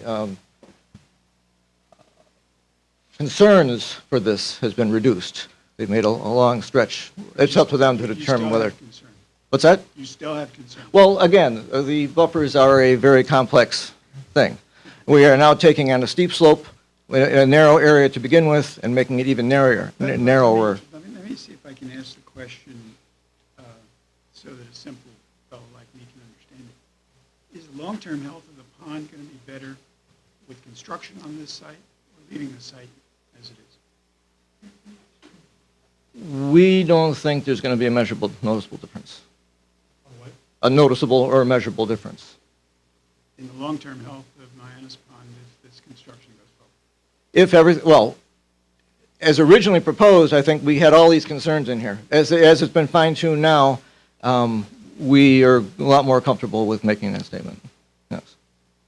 But how does that comport with your statement that you still cannot say that the project will not have an impact? Well, I said, well, things are reduced, and what I'm saying, it's not measurable.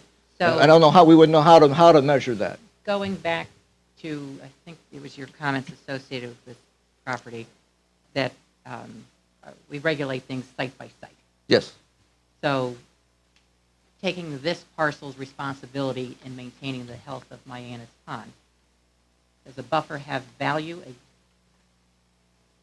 Does the property undeveloped or developed to a lesser extent provide better resources adjacent to that pond, identified with the different benefits that buffers? I am not saying this well at all. I think what you're saying, if I may.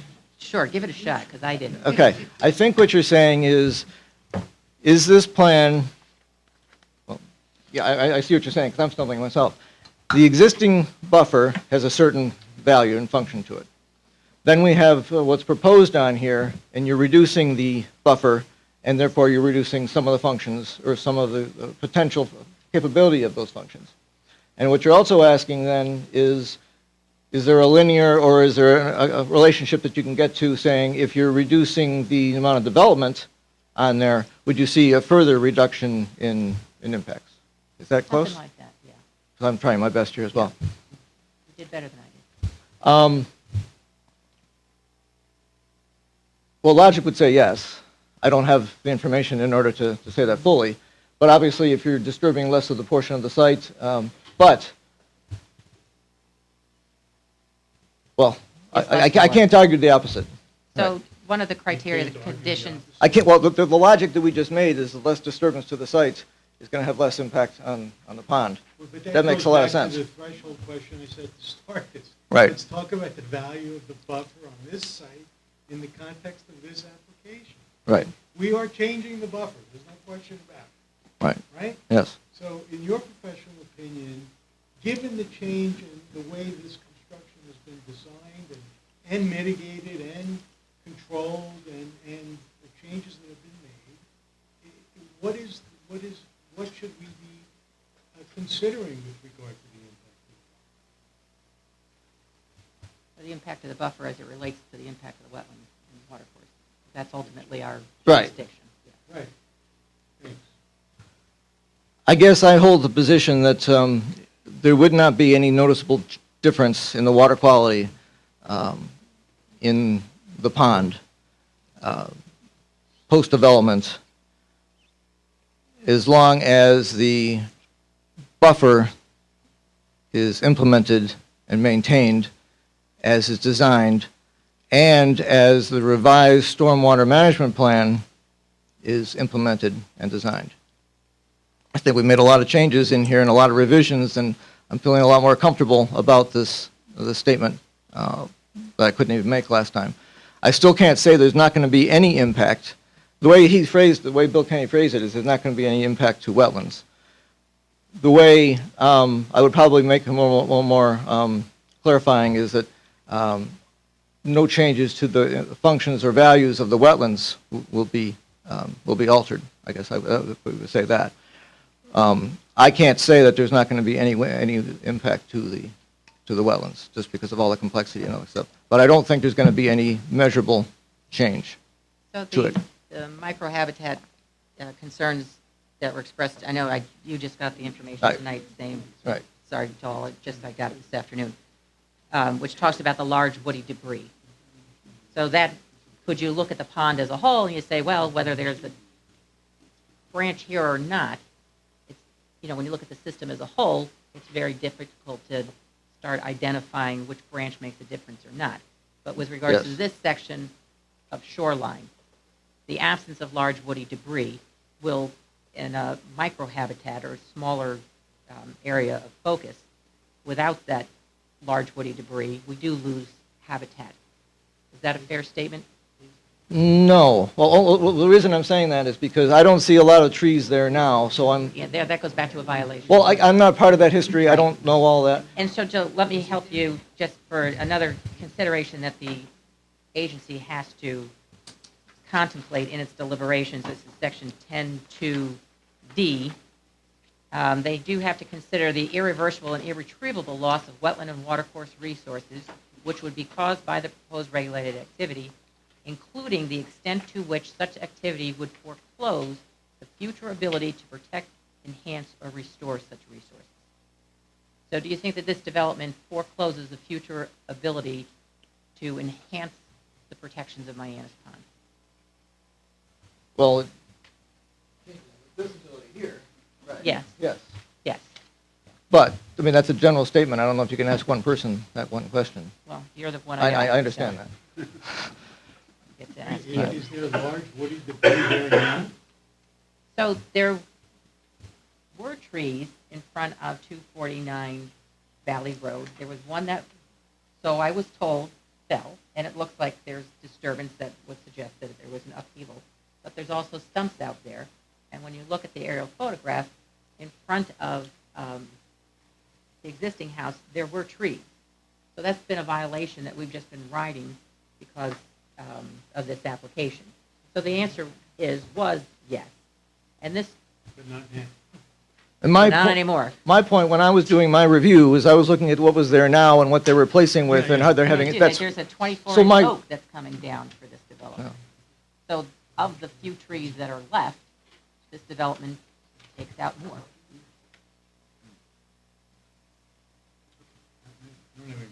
oh, sorry, yep.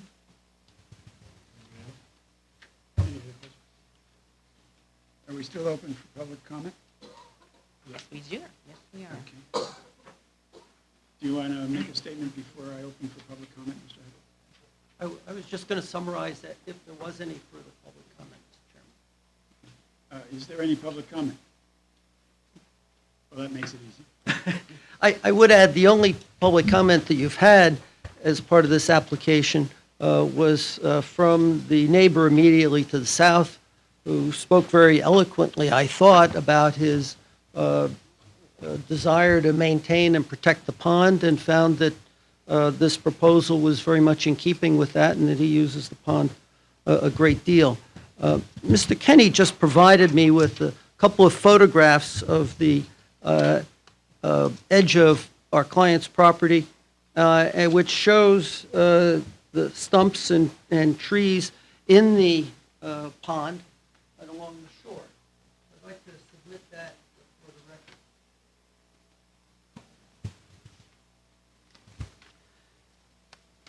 record. And we very much took the comments by Land Tech seriously and attempted to address them.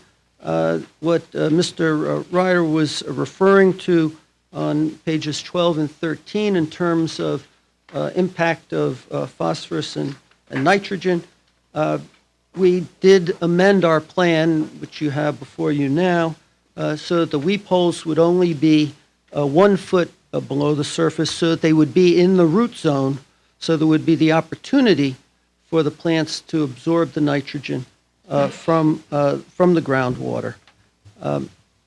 In terms of how this property has the potential to affect the pond is a couple of miles long, over 300 feet wide.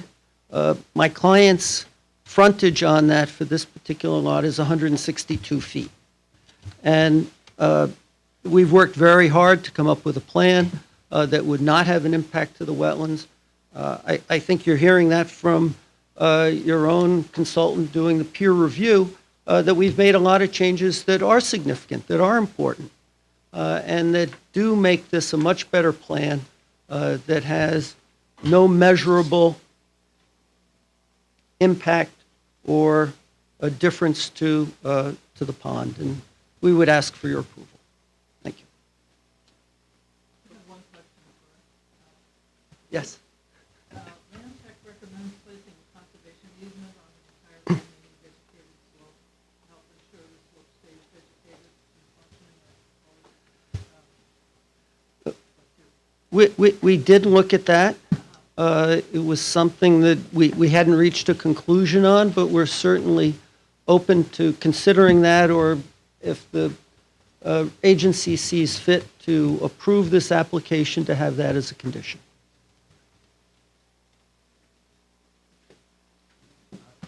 I would just add, based on the comments I heard this evening about the town land and some of the activities going on there, that in prior applications along Lyons Pond, where the town generally doesn't sign off, authorizing someone to make an application on their behalf, but we condition a permit saying you're not permitted to do any of that work unless you get sign off from the tree warden, for instance, or somebody who's got the responsibility for overseeing that resource for the town. And that I would anticipate that to be an appropriate condition, because obviously you can't plant trees in the town right of way, and right along the edge of the pond obviously is owned by the town. So that would be an appropriate condition. Thank you. Okay.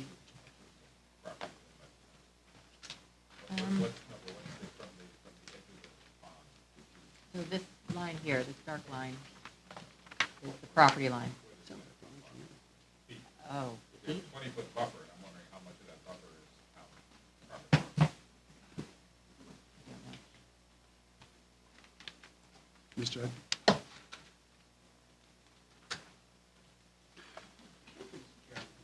Well, thank you. Just make sure you're using the right scale. This, thank you. This is a 10-scale map. The edge of the pond, so showing this corner. I'll use this corner of the swimming court. So we're 8.8 feet from the property line, and it's another 7 feet to the edge of the pond. Round numbers, half. Yes, and that location. Here it's 8. Here it's 3. So it varies, of course. Edge of the pond. What's the significance to us in this application for everything we talked about, considering it's on some other owner's land? Well, it's peculiar because it's town land. If this was a private property owner, you couldn't have your without owner's approval, you couldn't have your mitigation plan on somebody else's But land. that owner, who happens to be the town, is not going to go through all of the discussion using that. So how are they going to reach their decision to grant you approval other than calling you and saying, hey, Pat, these theoretically conditional approval? How's that going to work? So, we've had this situation before, actually, on other property around my end. They look at it and see if the species are something that they find to be okay or not okay. The tree warden is generally the person that has a look at it. I would say they've not been, That's just the tree aspect. The planting plan is very intensive it is. for a 50% slope, Yeah. and it's way beyond just trees. That is not what the tree warden would be looking at. Not- Yeah, but that's so we've what's actually critical. not, it's been kind of wonky, and it's not that the tree warden has the authority to grant access to our land for things, but it's just the way I it's agree. I done. guess where I'm going is that the ultimate effectiveness of the barrier, is far less dependent on trees than all of the ground cover. That's correct. And half of that It's a combination, yeah, half of that ground cover is going to be on town land. that's correct. So all of the control of that, the maintenance of it, the assurance that it is alive 2 years from now and functioning, the responsibility is on town land. No, but I mean, this whole, Bill Kenny's foundational statement is that this project will have no impact, his professional opinion, on Hyannis Pond. That 50% of the buffer is town-owned property broadly. And the effectiveness of the buffer is critical to having Bill's statement be accurate. Ultimately, I'm concerned about how this gets guaranteed, so to speak. I don't have a good answer for you. Well, Uh, I think that's, Mr. Galvin, working with the tree warden's office many times over the years, I have found them to be very accommodating. I know, And that's, my concern is and- exactly that in this Yeah, case, but- because his concern, understandably, is trees. This is a 50% slope where the ground cover is the whole ballgame. If the ground cover is not everything it needs to be effective on a 50% slope, the whole thing, that downstream neighbor is going to have a lot of muddy water going by. And I'll say too, the easement cannot encumber the town land, so the easement would not affect that, the town portion of the mitigation. no, it would be from the The property. town property to wherever that line goes. The agency over the last 10 years has approved 4 other projects on this side of the Hyannis River with some with just as steep slopes, if not steeper than this. The one at 265, which was just recently approved, comes to mind. And that worked out very well. And they had a phasing plan, probably not quite as detailed as ours, but one that was necessary to deal with the topography of the site. And we're proposing to do that as well. If what you're looking for us to do is to augment the plantings so that there's more shrubbery on our own property rather than on the town property, we're certainly open to doing that as well. I'm not professionally qualified to opine whether that's a good option or not. I don't know. I'm just concerned because of the steepness of this slope, the narrowness of the buffer. It's not a question of it's a 100-foot slope that's steep. If you have a lot of time to mediate, mitigate the issues coming down that slope, very short distance.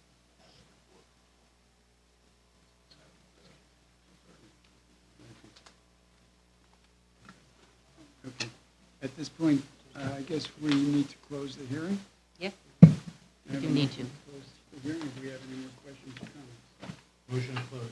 Second. All in favor? Very good. I would suggest that we ask staff to pull together a memo of understanding in terms of the summary of the record and set of recommendations. Okay. Do I have concurrence of the agency on that?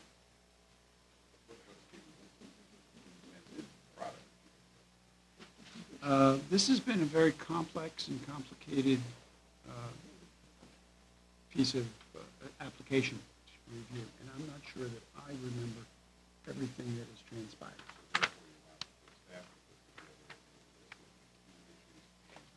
And resolutions thereof. Right, I know where I'm leaning right now. So And when you say recommendations, you mean, that's where I focus. So perhaps we can move this towards the end of the agenda and have a discussion, and if there's particular pieces that you'd like me to go back on the record and clarify one way or the Well, other, I can do that, as well as do my own summary. Let me get the sense of the agency. Does the agency have enough information now to make a decision right now? Or do we need to sit and think about it? I'd like to see it. Yeah. Deserves thinking.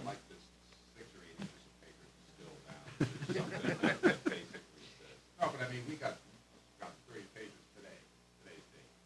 I mean, it is unrealistic with the complexity of a project like this to get this much information at the time.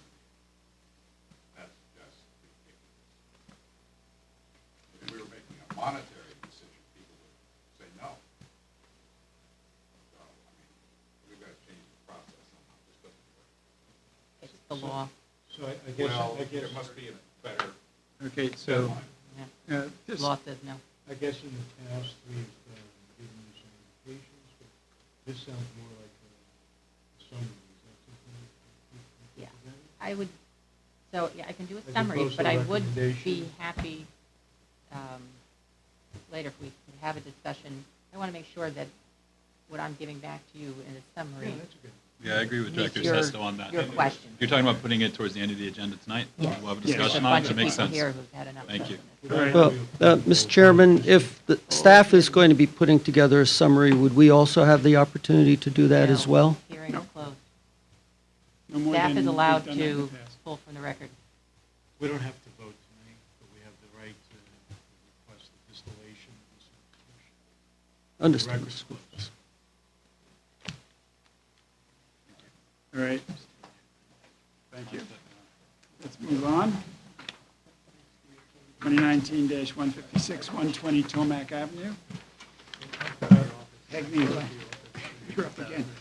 Hegney, Lennon, and Slane. We're getting approval at some You, point. Lane, right? Oh, we approve with you.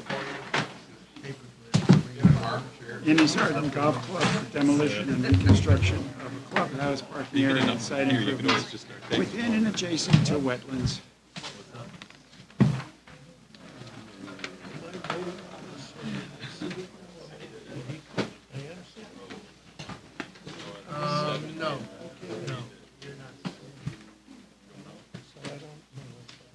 I know, I never, well, you can still ask them for information to summarize. And you can make comments for the record. I don't think they have, they're not.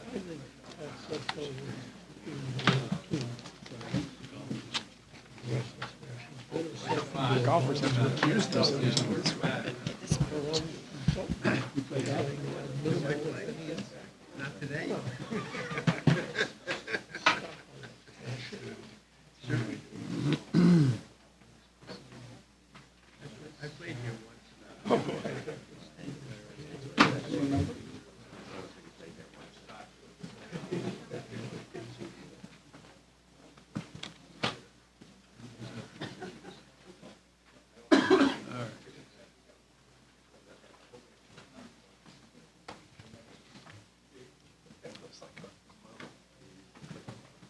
All right, I could start reading Mr. Clausen, stuff if you into would. the record.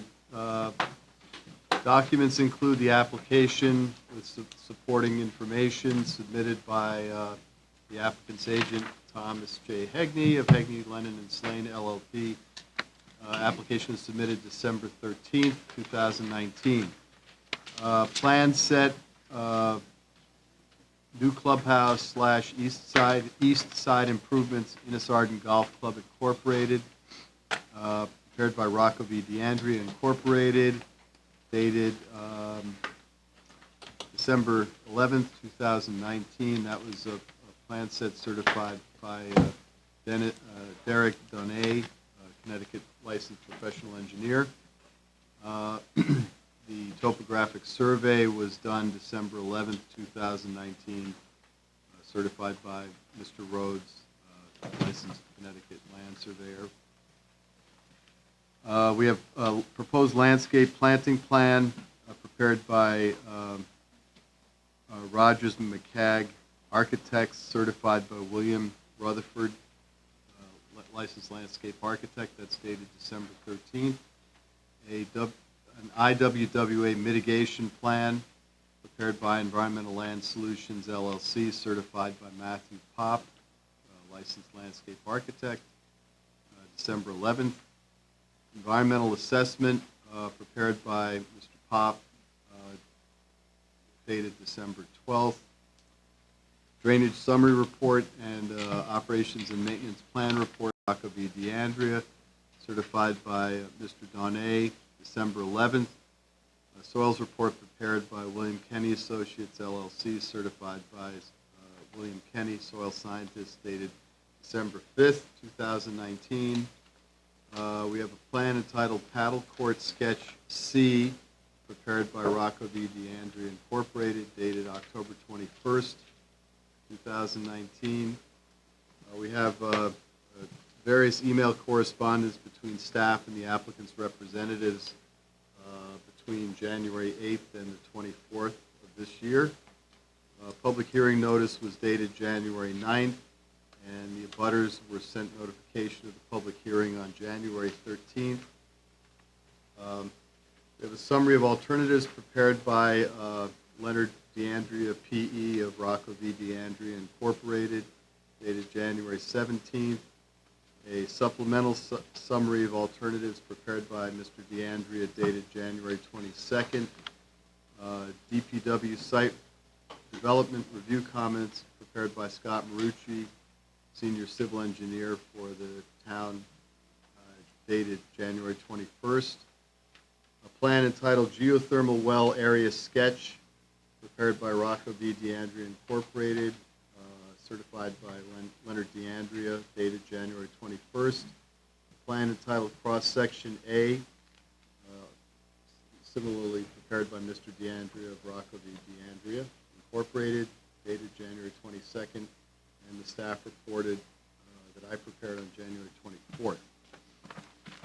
Let's see, we had several agency members, Mr. Skuflos, Schoendorf, Rossi, and Rogers, visited the site.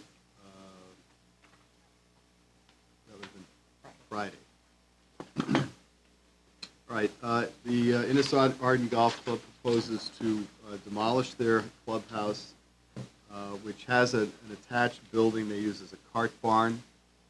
They want to construct a new combined clubhouse cart barn immediately to the north of where the existing building is. So this demolition plan shows the existing building and cart barn. This is the footprint of the new building. As part of this project, they'll also be taking out the paddle tennis courts and paddle tennis house. I think there's a house there that goes right over the water course, moving that to the west side of Tomac Avenue in a completely upland area. They propose to put parking in front of the new clubhouse that is compliant with Americans with Disabilities Act and much, an improvement over the drop-off point they have now, which is sort of organically developed from what had been a farmhouse apparently in the old days. Other regulated activities include reconfiguration of 2 golf course holes, improving an existing practice area, installing drainage, and wetland mitigation measures. The construction of the new clubhouse will directly impact 8,000 plus square feet of lawned wetland. The wetland line runs through clubhouse right about there. They're also going to have a cart path in the back that would, and some retaining walls that will be in the wetland. The new clubhouse as proposed is 18,625 square feet. Let's see. The applicant proposes to mitigate for the 9,950 square feet of lawn wetland to be consumed by the new clubhouse and cart paths by restoring and creating over 17,000 square feet of wetlands. This includes watercourse restoration, where they take the paddle tennis courts out. It includes removing a little footbridge here that will allow for that little section of watercourse to be exposed and restored. Then several wetland restoration areas where existing wetland will be, that is currently maintained as lawn, will be enhanced with plantings, and actually some of it will be, and then wetland creation, where they will be regrading and planting. There are 3 wetland creation areas.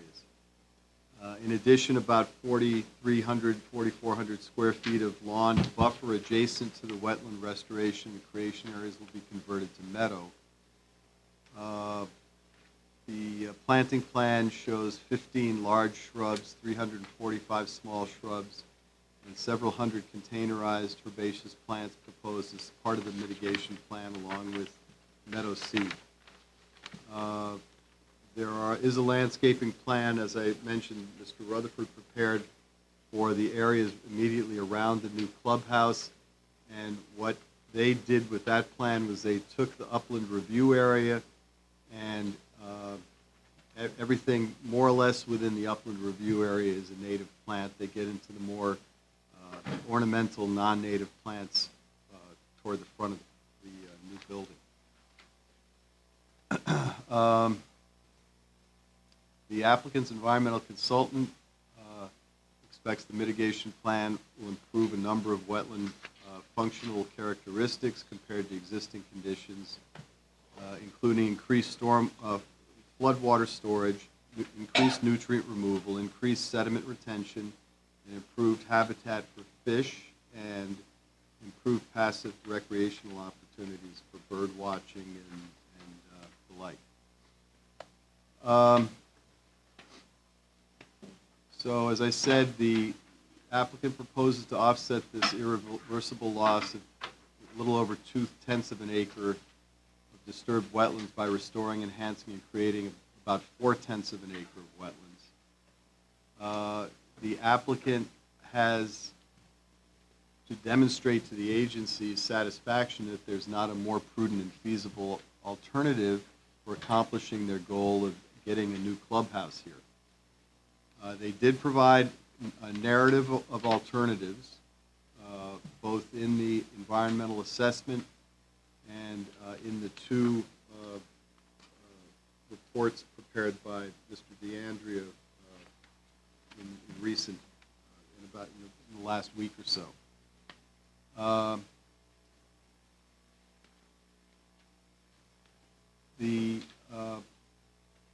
Again, these are narrative responses. Mr. DeAndrea's January 17th letter states that other locations on the property, such as the west side of Tomac Avenue, were determined to be infeasible, and his January 22nd letter describes the wetland and watercourse impacts and safety concerns if this clubhouse with the parking was shifted and replace the existing clubhouse. So Mr. DeAndrea is here tonight and can address those statements in a little more detail. I did ask for some more alternative sketches. There was one provided so far, which was the idea of shifting this complex to the south.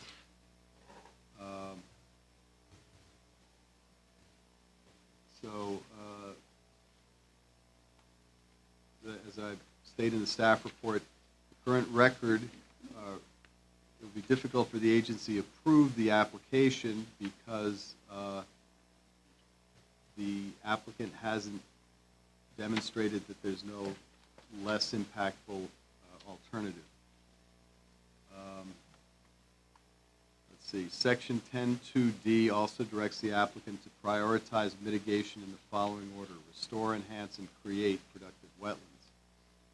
The applicant should provide additional detail regarding how this proposal satisfies this criterion and whether there are other areas of degraded wetland that could be candidates for restoration, i.e., is there more wetland that they could enhance?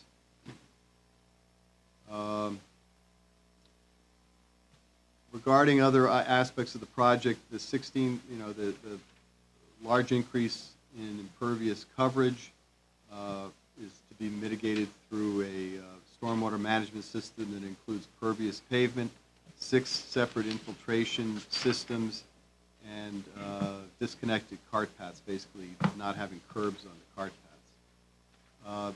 The DPW Engineering Division has reviewed the plan and found it to be, quote, acceptable in concept regarding the BMPs proposed. I didn't feel that any of the outstanding comments DPW raised were of a wetland concern, so I think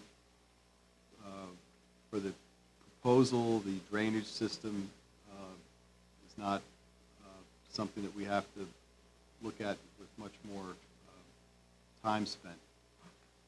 I'd point out that the applicant's cross-section shows the foundation of the new clubhouse will, excavation will range from about 4 feet on the east side, 4 feet into the existing grade, to about 15 feet into existing grade at the western end.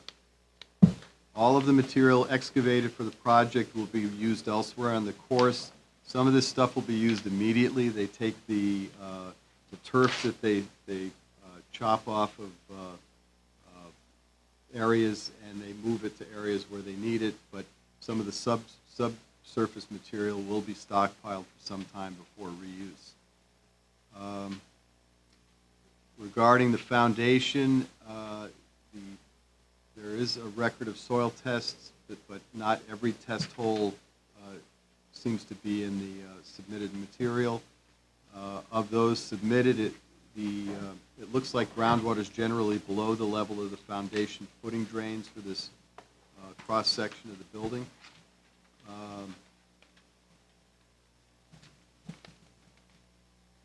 And I also asked, in conversing with the applicant's engineer, the idea of putting geothermal wells has been explored by the club. They don't know that they want to pursue that now given the cost, but I did ask for a sketch of where the wells would likely be drilled, and that would be in this area to the north of the new clubhouse, which does extend down near the wetland line, so the agency has a full picture of what may be coming down the road on this property. This is one of those projects that will need on-site professional supervision of the site controls to make sure there aren't impacts during construction. They do have a plan to divert the water course around the work zone when they do the work on the paddle tennis courts and this little bridge and some of the grading for the mitigation. That diversion may come in handy at other points of the project, for instance, when they excavate the foundation and are perhaps having to dewater even through a dirt bag. It might be a good idea to divert that water course. So, final point, this application was submitted with a $64,000 application fee that the applicant has asked for some relief on. So, applicant's design team is here. There are some outstanding questions, and that's what I have for you this evening at this point. Thank you.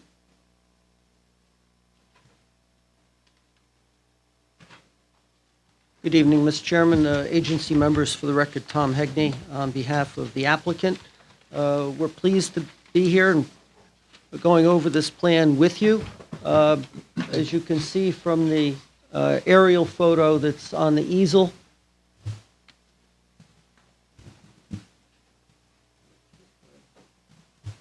we have the Tomac Avenue that divides the course. The clubhouse is located right here, and the paddle tennis courts are here with the park on here. We're proposing to take those paddle tennis courts and locate them over on the west side of Tomac, in an area that currently is a pavement, so that this area can be freed up for the restoration of the brook. In this area, we have 39 acres that are on the Greenwich side, and the rest of the course is located in Stamford. As Mr. Clossy indicated in his staff report, the club's been here for over 100 years. And if you look at the aerial photo that's just outside the wetland office, it looks very much like what you see on this aerial photo from our geographic information system. It shows the extent of the activity which has occurred in the wetlands and the disturbance of the brook that has occurred really over the last 100 years.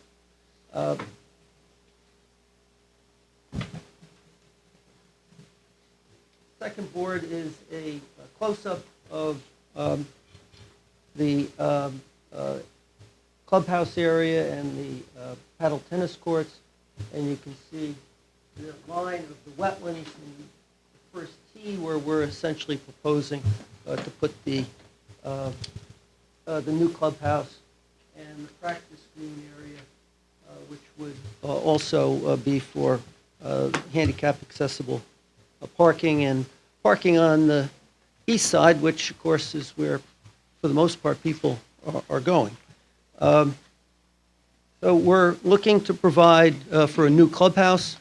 Len DeAndrea is prepared to go through the long, arduous discussion that the club membership has had over the last many years. They're looking to provide for safety of the golfers and members of the club. They're looking to provide for wetland restoration. And with that, I'll ask Len to go through the history and discuss more in detail the alternatives that they have reviewed and considered as part of the process. Thank you. Leonard DeAndrea. Can you go back to the overall area? So just I'm going to use that real quick to give a bit of history, because this is really the culmination of a very large, long-range plan that began in the 1980s. And I say that because the first thing was to renovate the clubhouse. And that was quite a while ago, but it was in really bad shape structurally. And so that was the first priority is they did not have the resources or the means to tear the clubhouse down completely at the time. So what they did is the best long-term Band-Aid, I'll call it, to get this thing in motion and then think about other projects. And one of the projects was of basically a renovation of the entire golf course. And that required extensive permitting with the Army Corps of Engineers, the Connecticut DEP at the time, Stamford, because that's our town line, and Greenwich, of course, too. And that project started basically in 2002. Permits were received in 2006. It was quite a process. And then the construction phase began in around 2007 and completed in around 2009. Next thing was for an amenity for the members is to put a bubble over these 4 upper courts. There are 3 other courts down to the west of that, but that was undertaken in 2005.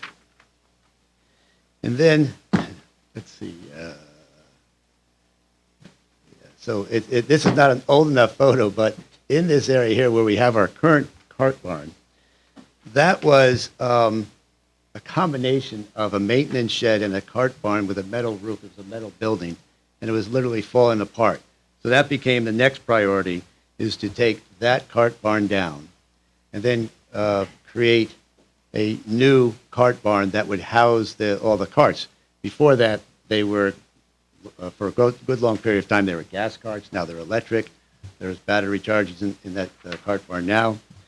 And once that was completed, along with a teaching hut in this area here and a halfway house, which was part of the golf course renovation, which became their primary source for pumping water or irrigation water, they moved on to the turf care facility, because this, again, if I'm pointing to the right location right there, that, again, was a very small building, and they wanted to bring that up as a very crucial component of the golf course as they move forward, and it's a state-of-the-art. This was all permitted in the Stanford side. Then we're getting closer now to the big project, the final project, which would be the clubhouse, but the pool house is also a very, very old building, stone foundation below it, and that was on the west side of Tomac Avenue. And that was necessary to do that first, because if they ultimately did the clubhouse, they would need some place that was of an appropriate size for the members to continue to use the club. And there's things you have to consider, how the members, during that downtime of a new clubhouse, how do they continue to program the club? Where does the pro stay? Where do you store your carts and things like that? So that's been a long thought-out plan, and it's been not over a couple of years, but it literally started in 2014, I'd say. After they got the pool house underway, then they said, okay, now let's start thinking about different concepts for modernizing the clubhouse. And so I apologize in that we did not actually submit plans of the various alternatives that were explored, but there were a total of 4 with many iterations to those. So I do have just one handout.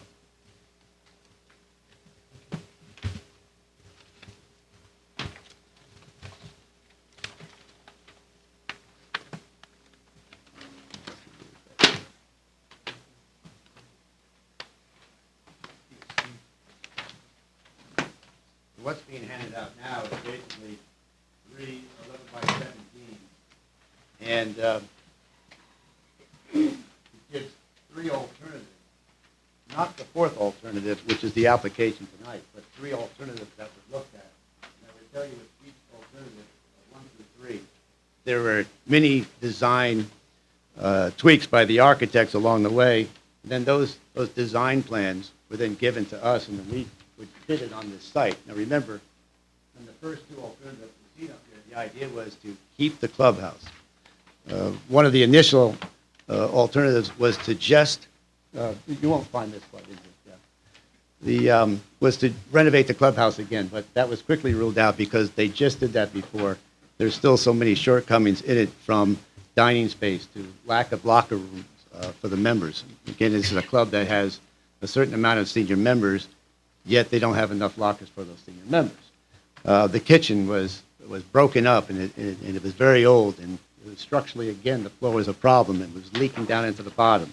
So the renovation side of it was, we just did that. We don't want to go through that again. Let's then take the clubhouse down and reconstruct it in this location. So alternative 1, does this pick up okay this way? Yes. Okay. So alternative 1, just pull it out, yeah. I shut it off.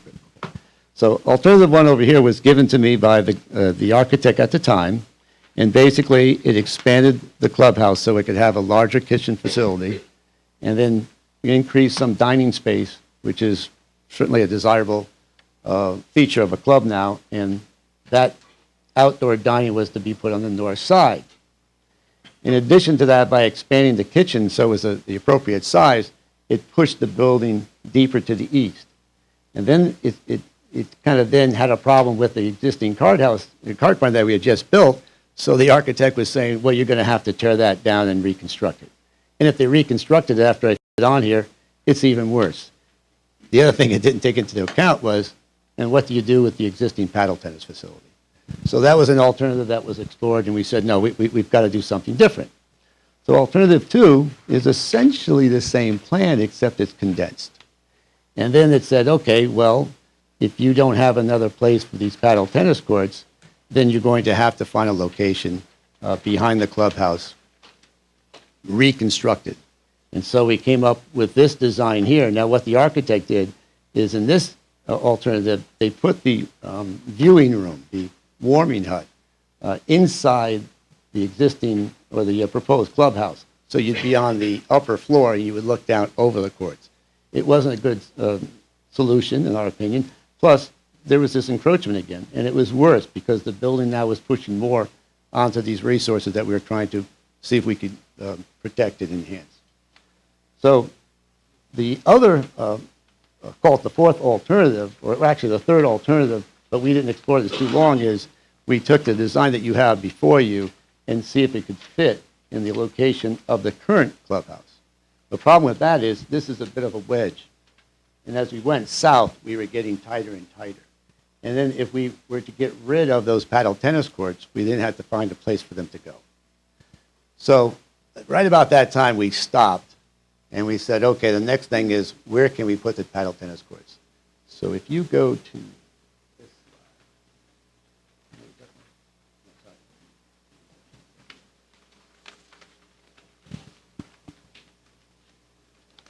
Yeah, this one. If you go to the rendering.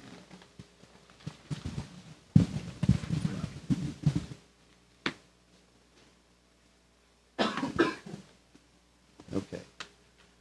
So in this rendering, you're going to see that we found a place on this west side is the new warming hut, which is right there, and the 4 courts and a little bit of deck. The problem is right underneath it, it's kind of a problem, but it's a good problem, is a displacement of parking. Well, that was one of the things that we're trying to achieve in this new design is can we get parking from the west side of this very busy street, bring it over to the east side so we can have ADA parking here, and also to have parking that actually serves the dining facility.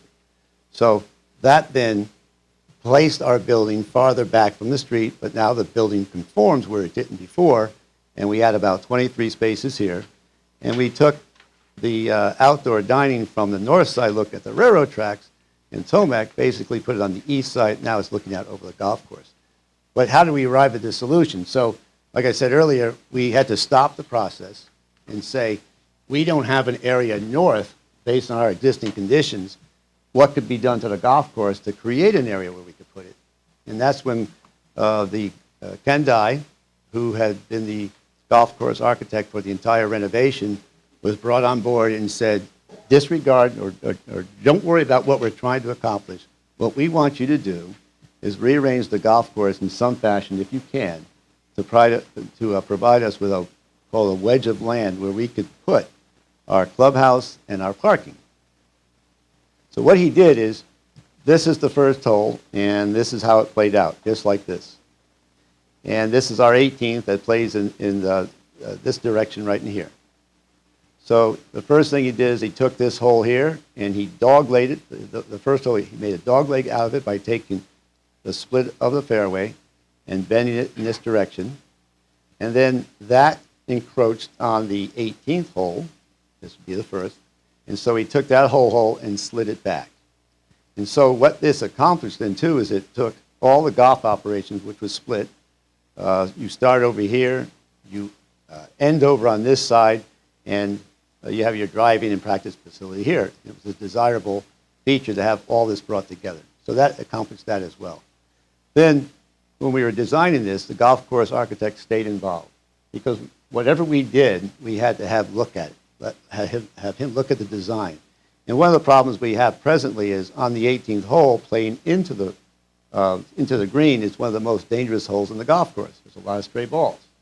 just because you're a member of a private club doesn't mean you're a very good golfer. So everything we did, we had to run by the golf course architect, and they have spray angles, and that was a process that took months. So when it was all said and done, we came up with this, and we have our impact. There is this turf area, as we call it, and there's a slide that we can show you. This one here. So this is the plan? This is the... So now, What from was this that alternative, slide? What was the... so what this, were we looking at? so this alternative here, number 3, is the footprint that you have before you now. Let's call that alternative 4. And we look to see if that alternative before you now could be placed where the existing clubhouse is, to see if it would have less impact. The reality, it doesn't, because the depth of this feature encroaches even onto the stream itself. So we felt that we had... The difference between that impact and what you're proposing? Right, so you're going to see that. Matt Pop will talk to you and show you how that also allowed us, and that's what I'm going to show right here before I hand it off to Mr. Pop, is, so now we're looking at this over in this area right here. This is a staging area. So here's our first tee, and the new clubhouse is we'd like to put right over in this location. Presently, when we have a golf function like a member guest or something where it's a shotgun start, you could store up to 45, 50 carts right here. This is a very active area. It's rough, but it's also playable because you hit out from the first tee in this direction. Across the stream is actually fairway. So, and again, we have this facility right here, and the stream is right there, and then this is where the fairly new cart barn is, and we want to remove all this right here.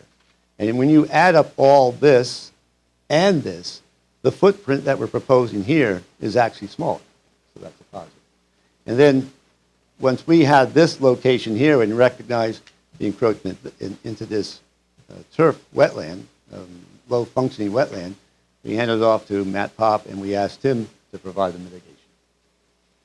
And I think, unless there were some direct questions to me, it's up to you.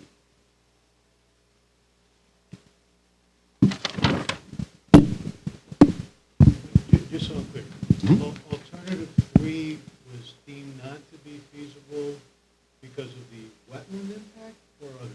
There is, we felt that if you took the design in front of you now and you split it down, because you have to bring the parking with it, you would actually push, not so much that it's any deeper, it's just that it narrows down. I don't see, is there parking on, there wasn't parking on 1 or 2, right? There's no parking on 1 or 2. Right, so those weren't solving your ADA.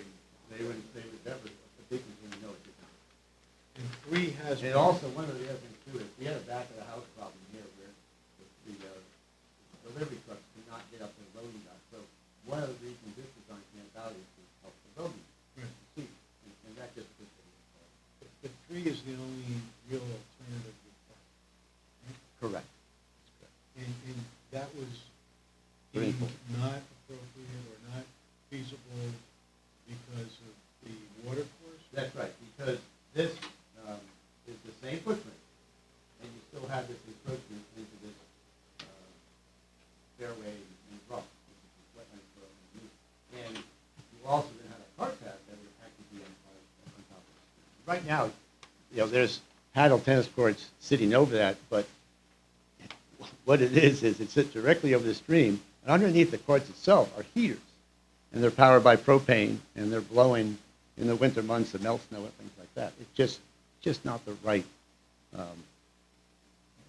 facility or function in this day and age to be sitting over that stream, and we have an opportunity to remove that. There are consequences and impacts with this, so we're looking at the best alternative, and we think that with the mitigation that's being proposed, the encroachment that we'll have into this area here, which is not a high-functioning wetland, against the mitigation that we're proposing along here, is the best alternative.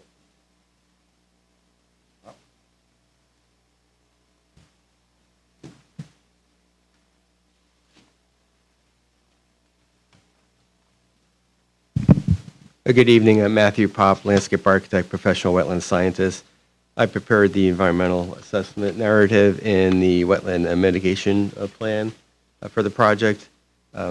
I've been working on this site since 2002. I was actually involved with dredging for the irrigation ponds, relocating the maintenance shed, and a few other projects over the years. The site is 110 acres in size.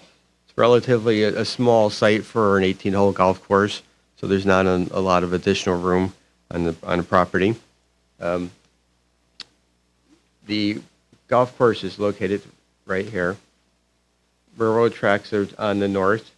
Civic Center up here, residential properties surrounding the site. Stanford Town, Greenwich Town line runs approximately here. Tomac Avenue is here. There's approximately 85 acres on the east side of Tomac Avenue and 25 acres on the west side. Let's see.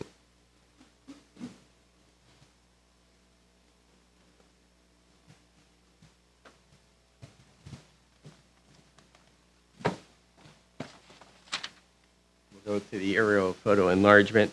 And this rotates the photo. So north is this direction, west up here. The clubhouse is located here. Again, no parking along Tomac Avenue. There's about 20 feet or so from the edge of the building to the property line. There's actually an awning that goes almost right up to the property line. No handicap parking. It is fairly dangerous to cross this street from the parking lot to get access to the building.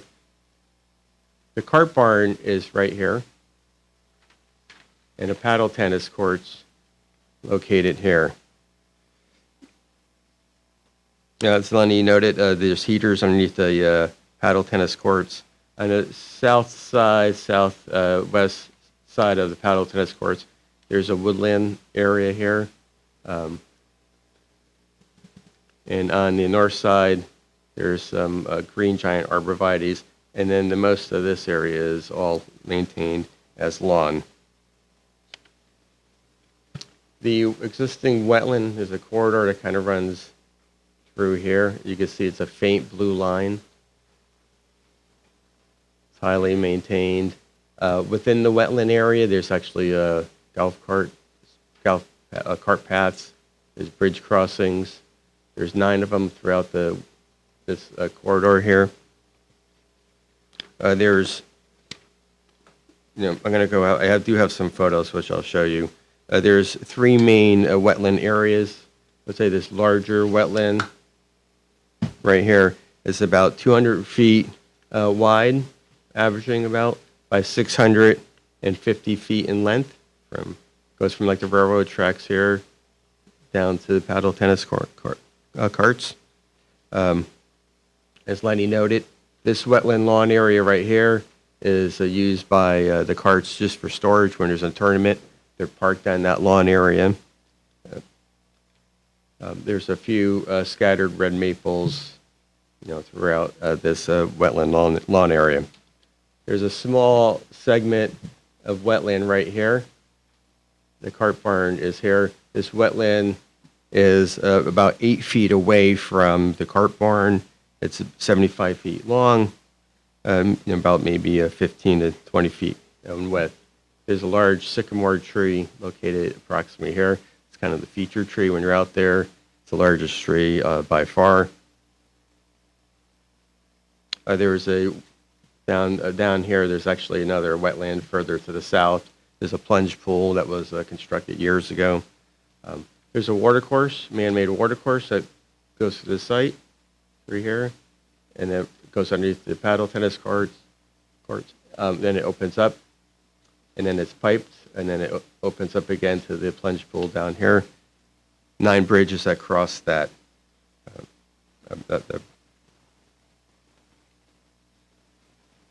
think I'll go over some of the photos.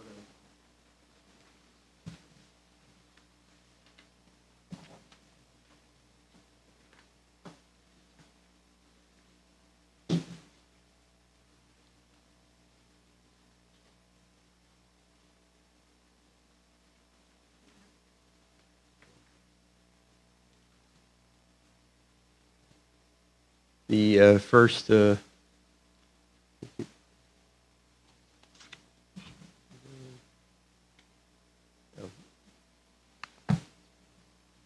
Oh, you know, we can go, actually, these might not be on there. I think you have individual photos of these, but I can go over them on the board. Here's a view of the clubhouse from Tomac Avenue. Moving down from Tomac Avenue is the cart barn here, kind of maintenance area here. The smaller wetland is located right behind it.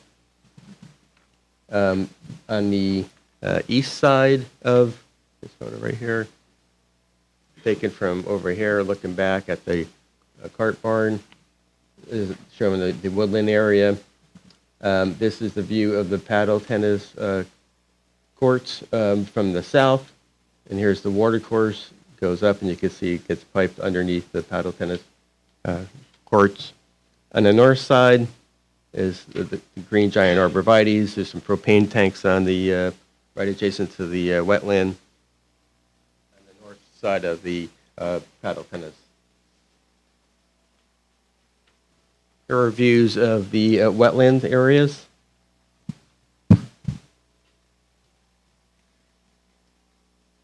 This is the wetland area that is going to be impacted here. It's wetland lawn. This is a couple of different photos of it. Another view looking from from east to west. The clubhouse is going to be located here. Shows lawn area. Here's the watercourse. Clubhouse will be up here. Just shows that active lawn area. That's the wetland. Just more of the watercourse, the man-made watercourse. It's about 8 feet in width. This shows the paddle tennis courts here, and this one also. The wetland functions provided by the wetland corridor are limited by the lack of natural vegetation and the highly active uses of the golf course. I would say the primary function is groundwater discharge. It's a low landscape position. Water seeps out of the kind of the surrounding hillsides and into the wetlands. There's some secondary functions that the wetland provides: floodwater storage. There's probably a fish habitat within that watercourse. Also provides some sediment trapping, especially down to the south end, nutrient removal, and some minor recreational opportunities.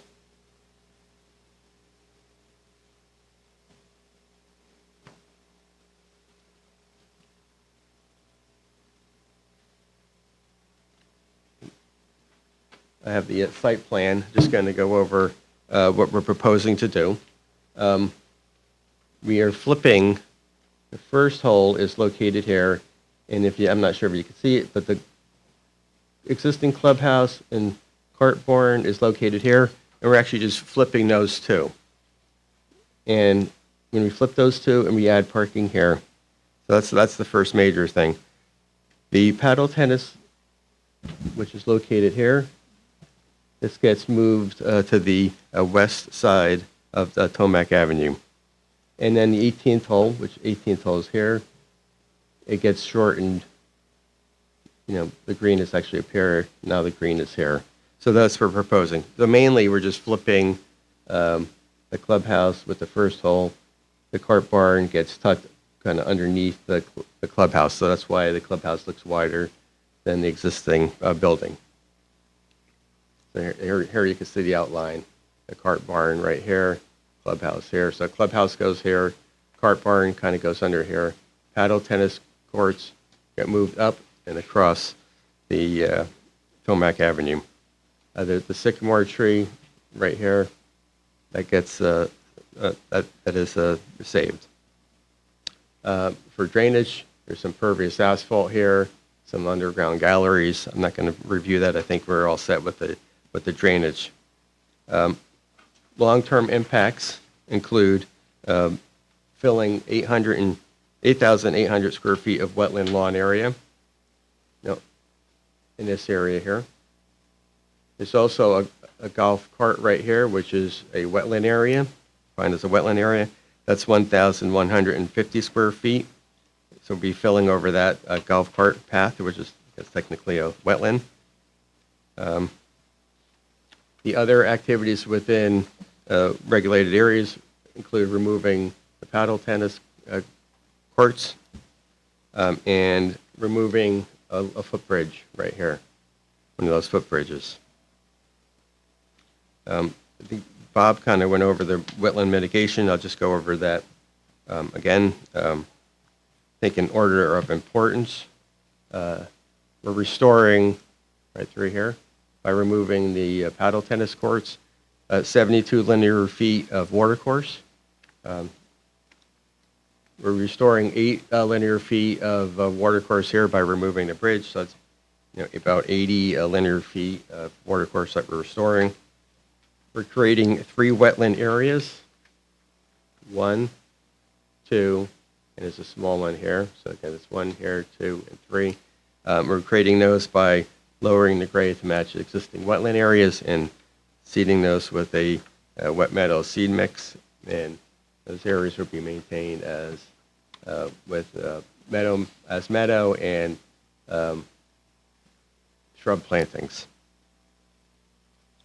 We're restoring 2 wetland areas.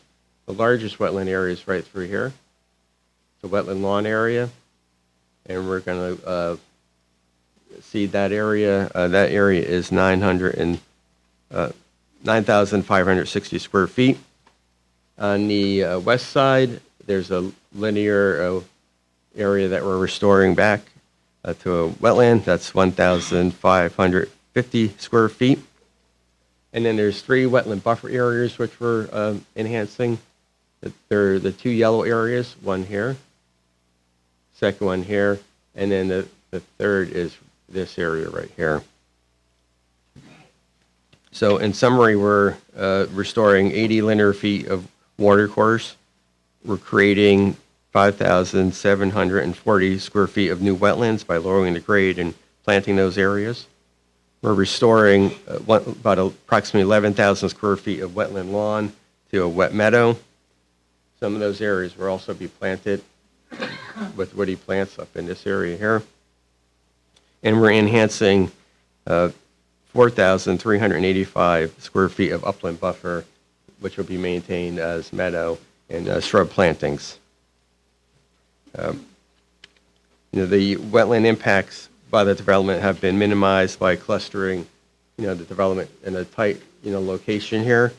We were using retaining walls to minimize grading, and we're proposing the mitigation to offset the impacts of filling the wetland lawn. Again, the direct impacts include filling 8,800 square feet of low-functioning wetland lawn area, and then filling that 1,150 square feet of that cart path located right here. As far as indirect impacts to the wetlands, I kind of had to list a few of them, and I'd just like to go through those. And one is usually with development, you're concerned about erosion and sedimentation. There's an extensive erosion control plan that Deandra has prepared. All of the lawn areas, proposed lawn areas, will be sodded, so that aids to minimize erosion during construction. There's no adverse water quality impacts proposed or anticipated by the development. Again, with the increasing of the wetland areas and restoring the wetland areas that will improve water qualities of the site, or also the drainage improvements to aid in restoring or improving the water quality. There's no alteration of hydrology of the wetland system. We're not diverting water from one watershed to another. There's no diminished groundwater recharge or discharge anticipated. Recreational opportunities of the wetland should be increased, except for, we're going to be losing the golf area within the wetland, but I don't think that matters. Finfish habitat and wildlife habitat is expected to be improved with the, plantings along the watercourse here. And then there's no anticipated impacts to floodwater storage. We did go over the alternatives. One was to do nothing. That did not meet the needs of the club. The club is not increasing in membership, it's staying the same size. Renovating the existing clubhouse still didn't meet the needs of the members. Again, there's no handicap parking that would include. And we're proposing, and again, the third one was rebuilding in place. Again, still didn't meet the needs of the club, and there'd be no handicap accessible parking. So in summary, there's a need for a new clubhouse. We've been looking at alternatives for over the last maybe 18 months or so for the development. The proposed project will be impacting a very low functioning wetland lawn area. We're restoring wetland. We have 4 different wetland measures. We're creating wetlands, we're restoring wetlands, and we're creating upland buffer areas. I'd just like to go through one last sheet of photos. It kind of shows the, I'm not sure if you'll be able to tell. The top photo here, the yellow is the wetland that we're impacting, we're filling. The green area is the wetland we're restoring. This area right here, kind of in the beige, is the upland buffer area that we're improving. This photo down at the bottom, this is the wetland right here that we're filling. It's again, it's a wetland lawn area. We'll be restoring the land bordering the watercourse and over here. You probably won't be able to see this, but I think paddle tennis courts get relocated. We're creating 2 wetland areas on either side. We're having upland buffers on either side of those areas. So, they're just like to conclude by saying there'd be no anticipated loss of any wetland functions. And some of the functions, many of the functions of the wetland would be, in my opinion, would be enhanced. So again, it's a tight site, and we've looked at many alternatives. I think this is the best alternative that meets the needs of the club and has the least amount of impact to the wetlands, which have been mitigated. Just wanted, Yep. so looking at alternative 3, and just as an environmental consultant, which is your role, why is the impact as a result of 3 not less or more prudent than the current plan, given that you're mitigating and you're enhancing, but as Bob's report points out, you really should be restoring first, right? So 3, especially if it's sort of shrunken a little bit, would not impact the water course. You're moving the paddle tennis anyway, right? And you're not basically permanently impacting the wetland that's being impacted by the current. Now, I also think that this, right where I'm pointing on the south side of the clubhouse is the 18th hole, and I think they're worried about the golf balls actually hitting the clubhouse in this area here, because the balls would be coming and landing in this area here, which is actively used area. And then when the clubhouse, if it gets moved back, the first tee is here. I think they're worried about golf balls coming and maybe, Isn't that where hitting the them. clubhouse is now? No, it's moved further up, but it's Well, closer. It's further closer to home. Yeah, it's closer to the road, and that, when you're at the first tee, it pushes it back, so it's further out of play. And again, when it's pushed back here, it's further out of play. But from a pure environmental Mhm. impact, that's a better plan. Well, if you take into consideration safety, you have to deal with safety. But if it's disturbing less wetlands, I don't think you would get the,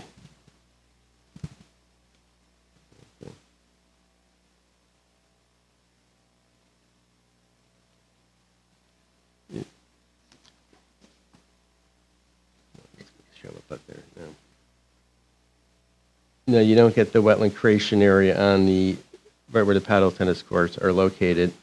On the west side of that restored wetland, watercourse, there, you won't have any wetland creation area. And that was wetland creation area. Yeah, number two. Number two.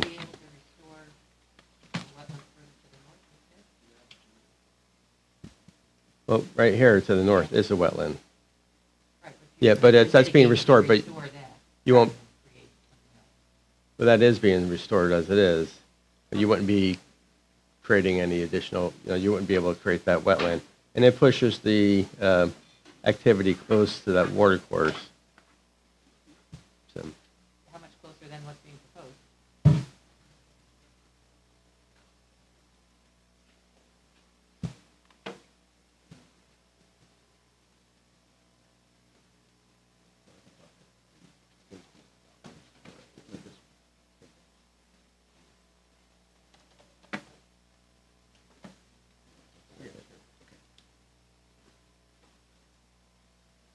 So, as we were stating earlier, everything that we do, we have to run by the golf course architect. And if you were to take this footprint that we were talking about and then relocate it in this area here, what happens is you've pushed out and you have the first tee that you start to encroach in. It's in the danger zone. And then you start a domino effect. And you start running out of room as you start pushing all those features to the north. On the south side, which is the 18th hole, it's the same thing. The golf course architect has stated emphatically that the 18th hole is the worst hole you have in the golf course. And whatever you do, as you think about a new clubhouse, you need to think about how you can improve that safety. So, again, we looked at this a little bit differently as we approached all these alternatives, and none were working out very well, is to go to him and say, well, then you give us the parameters, and we'll design within that. And there's still some consequences in that we can't have this design that completely removes everything out of that, how did you call it, the low-functioning grass. And so then we rely on the environmental experts to say, then how can we improve those functions too, as a result of improving golf course safety, and then see what we can do to enhance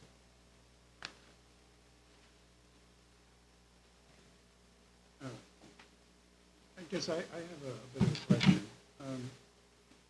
The new clubhouse only has 3 handicap spots. That seems like a lot to go through for 3 handicap spots when you're using the handicapped access as a justification. I'm sure you know Tomac Avenue. I do know Tomac Avenue, Okay, but so there's more to it than that. For sure, there's more to it than that. But right now, there are none. And so, in addition to that, we also have the paddle facility no, down in I'm sorry, I'm not making my point clear. You're also creating 20 non-handicapped spots, That's correct. right? So that's What a if you do- function of what displacement. if you do away with the 20 non-handicapped spots and move the whole facility closer to the road? Well, we looked at that. What we're trying to do is minimize how many spaces we impact on the other side, on the west side. Because remember, in order to get rid of the paddle tennis courts and the paddle hut from being over the stream, there's a consequence. And that is the place we could find, and remember again, we're dealing with a very small golf course that's also bisected by Tomac Avenue. And the problems we see is, why do we need to wait for that catastrophe to happen if we can bring the handicap spaces across, which require a drop-off and an aisle and everything else? Let's put the parking right up to the road. And so now when people are dining, they can park on that side without being forced for everybody to be parked on the west side. So we're not going to gain anything by just bringing 3 across, because we have 2 problems. One, we still need 3 spaces. We need the aisle, which is 23 feet wide, and we need a circular driveway. And we also need to have our receiving area. If we still have those spaces to relocate as a result of bringing the paddle facility across the street, where are we going to put them? if you look at the overall plan, we have parking that goes all the way down to the house, the first house on the west side past the golf course. And everything else is an active golf course. And so we've looked at trying to maximize everything we can. We still are displacing a few more spaces than what we can bring across the street. And so we've looked to the, that's the sixth hole as you cross, which is going to be up over this corner. And we think we can put some staff parking there. So there's a lot of things that we've considered in this. And part of the concern we had is we really need, it would be a very inappropriate design to, one, meet zoning setback for the new clubhouse, which this does, bring in the handicap, provide a drop-off area, and the setback alone allows us to get this, but we're not asking for much of a buffer. We have this parking essentially right up to our property line.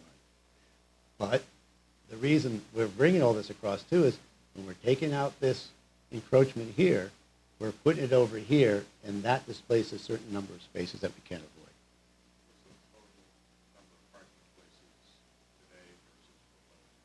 avoid. I think I might have one extra, one to spare.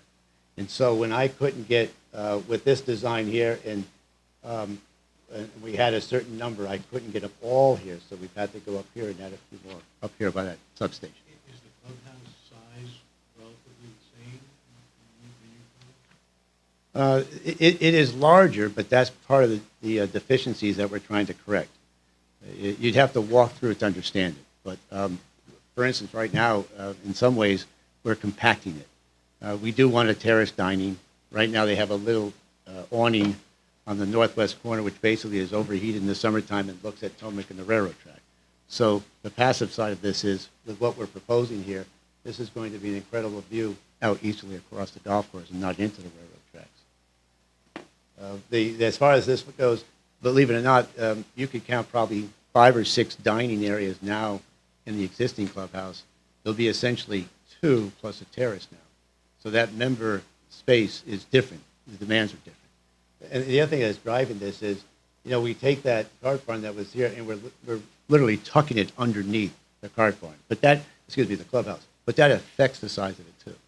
So the footprint is larger. Yes, the footage is definitely larger. But the cart barn, as a result of this terrace, it made room for the cart storage to be over here. Then in this part here is the pro shop. It used to be on the other side. You have storage and back of the house facilities down in this location here, and a much improved receiving area. One of the problems we have in the current design, just assume this is the current design, is the delivery trucks cannot utilize the loading dock. They can't make that turn. So this is a level area here, dropping down to a loading dock there. It's right opposite this entrance to the westerly parking area, and so now deliveries are going to be much easier too. If we were to take this and slide it here, we wouldn't have that opportunity as well. So this hasn't been worked on for a few months. It really has been worked on for a number of years. What's the role of the cart path that goes immediately to the east? This one here. Yeah. Yeah. That was a difficult decision. We would prefer not to have it. But there is some circulation that we have to contend with.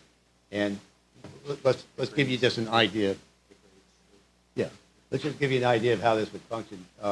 With this situation here, your cart storage, your staging would be here. So members would come down, the carts would be staged, or if you're walking, and then you would come up to this first hole and take off this way. There are times, again, for maintenance and for other operations where you need to get to that other side of the golf course, to the north side. So this seems to be a very important link that helps us take this activity on an elevated cart path because, again, of the grade drop. And so this stone wall in here, right, lifts up this. We make the connection north to south, but it also sets up that demarcation. So we've asked if this was a necessary feature, and the golf course superintendent said, yes, we have to have that. But also the pro has also said, no, we need this so we can move ourselves around this clubhouse. And this, remember, is the main receiving area. So this link here will take you this way, and then across, and then service this part of the golf course in that location. And just one other point. You can't go from here this way because of the grades. There's 8 feet retaining or so. It's basically a floor, so Yeah. this is, ADA accessible, so that's basically that grade, right, from right into the clubhouse. You then walk down a full flight, so that's about it. Floor-to-floor, so we're making up a floor-to-floor differential of 12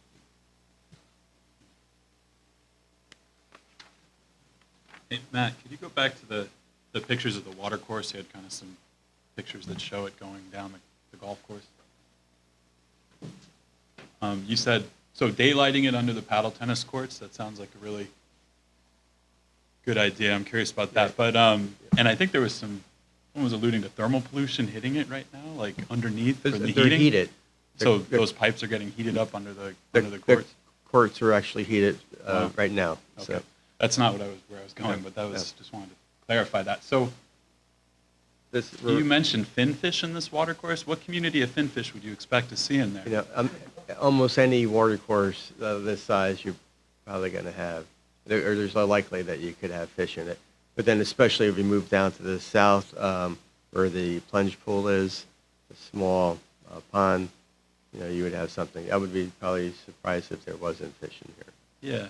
I was So, just curious, but- like what community, I mean, I would think it gets Yeah. really hot in the summertime. Yeah. It's not shaded much. No, And there's but- no buffer on it. So do you think in your plans, there's some additional water course restoration you could do with shading it, making it more inhabitable by finfish? Maybe you get some cold water fish that might I don't know if it'd be venture. cold water, but we could look Cooler. at that. I know we did look at, could we plant trees along this water course? Again, the golf course play comes to. Yeah, course into it. spread. I mean, it would So, help but we protect could- that water course But we could look significantly, I would into think. it, but, might not be here, but might be further up, maybe along the edge of the cart path. We could, maybe possibly put in a couple of trees. Yeah, I was thinking more continuous. I mean, Yeah. something that would really, a couple trees is a good idea for shading. Yeah. I agree with you, but something continuous that protects it from nutrients, something a little more, but then also shows, maybe some shrubs, Yeah.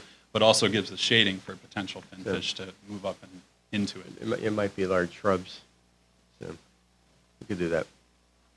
Yeah, I think that would be a good idea. And then you said it's piped, what direction from That goes underneath to the south. It piped underneath the driving range. Oh, underneath the driving range. Yeah. So daylighting there is not a potential? Correct. Or just it wouldn't make sense, or what do you mean correct? Yeah, it would, it would be tough to open that up. The golf balls would be going in there constantly. I'm not sure how you would, Okay. but yeah. Yeah, just curious. I mean, having a full Actually- section of daylight stream is better than having it piped. No, and we all that know. stuff. That was an interesting application because it got to be such a problem with that water course and the collection of problems. And working with the former director, Mike Chambers, look, that's a tough sell. I need something. And what we gave was the forebay that's below. And then we also worked on, this is called, it's not a pipe, it's actually a drywall. So it could infiltrate from the sides and top, and there's no bond. So we tried to mimic as best we could the activity, the functions of the place. Biologically speaking, there's Yeah. probably not much living in there, except for maybe bacteria and other Yeah. things growing. Okay, so maybe in the next thing you show us, you could show some shrubs and some shading and some nutrient extraction. Just looking down here, from this the is lawn. this area right here is where the golf carts are currently stored when there's a tournament. Good. And Yeah, I look forward to seeing the this next area iteration. is being Cool, restored. thank you. Look. T is over here. Got the train tracks are up here. Looking north, yeah. So I'm almost, the paddle tennis courts are behind me. I'm standing on that footbridge to be removed, which is right in the center, the mitigation area.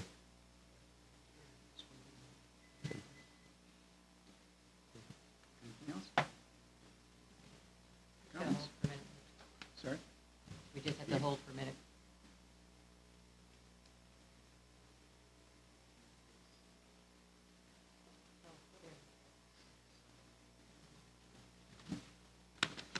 Back batteries up? Yeah, it's not charging, it's plugged in as it's supposed to. Uh-oh. And these meetings have to be recorded, so. Just out of curiosity, when you look at the plan map, there are a couple of planters down in the... Elliot? Wait. Because the meetings It's not on have to record. be recorded. Oh. We just gotta hold that thought.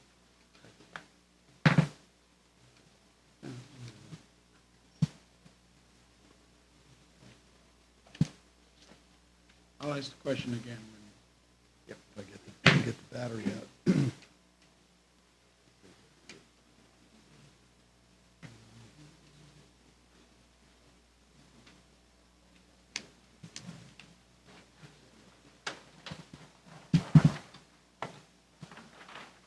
Okay, we're live. Okay, there are some ancillary installations in the wetland. You've got a couple of planters, you've got gas meter, loading dock, bunch of little things that you could probably get out. It's in the northeast corner. You're all talking right here.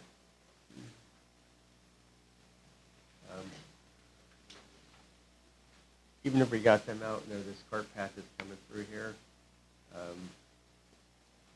I think with that cart path coming through here, trying to say this wetland area between a cart path and a loading area and this cart path here, I don't think honestly I could say that would be a functioning wetland. But what's underneath this structure here? Underneath it. Underneath this? Oh, yeah. So that again, that footprint is driven by the kitchen, central kitchen in this area here, called the family and banquet dining over in this location to the north, and then this is the adult dining to the south. So this footprint right here, the terrace below that is cart storage, basically. And that's also where the wash down is. So instead of washing the carts on the outside, we actually bring them into the cart barn itself, which is underneath the first floor, and wash it down within. Okay, is this cart path here going to be used by guests and visitors and members? This is going to have a lot, again, if you were a teen off, you would start on your first Right. hole and take off. But this is a lot to do with the connectivity of golf course maintenance and for other functions where they split in different directions in return. Right, so if you opened this up underneath, so you could travel from one end to the other end, you could move that path right up under the building. No, that's what I'm saying here. Underneath this building, all through here, is golf cart storage. And you actually enter in here, and Right. exit there, and then your wash down is here. So we actually have two wash downs. Underneath, that's right. Underneath the terrace. And I would like you to take a look at opening that area underneath the terrace and potentially moving this there. So if you want, you can talk to the program.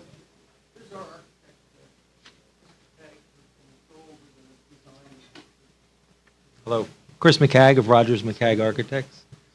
Just to comment on that question, the footprint of the building is programmed. So there's not only cart storage, but there's employee lounges, there's storage rooms, there's kitchen storage, there's furniture storage, there's pro shop, so there's not available space for all the reasons that Len and Matt described. This is obviously a very tight site. So we worked a lot to get a lot into a small footprint. Just one other comment on the parking that I'm not sure Len noted, but I think is an important component to the programming and architectural aspect of this. Senior parking, it's not just handicap parking, it's senior parking. That was a big desire from the membership when we were programming this. He mentioned. He did, okay. I just want to How make, long will it take the construction? about a year and a half, 18 months. And then there's a lot, I don't know if Len, you want to get to that next? Do you want to? But before you, actually, I heard you say something. Did you say you're going to be washing down carts in that little area by the watercourse? No. Oh, it's Inside the inside. footprint of the It's building. not an outdoor Yeah, thing. typically nowadays, we try and incorporate it within the facility, and it's all, that way we can manage drainage and everything else as part of. Okay. So it's inside, managed. And Len will step back up and talk about the phasing of this, because that's a big part of it as well.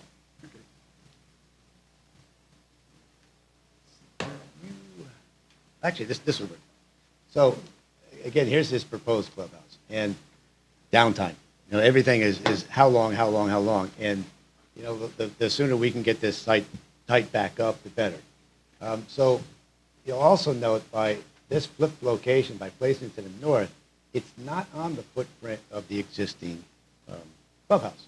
So that allows us to start this foundation as we start to go through the demolition process. Now, if we didn't do that, you'd probably take another 4+ months to go through the process of vacating the clubhouse, applying for all your disconnects, doing the disconnect, doing all the abatement, and then taking it down. Now you've got that down, and now you can finally start your building.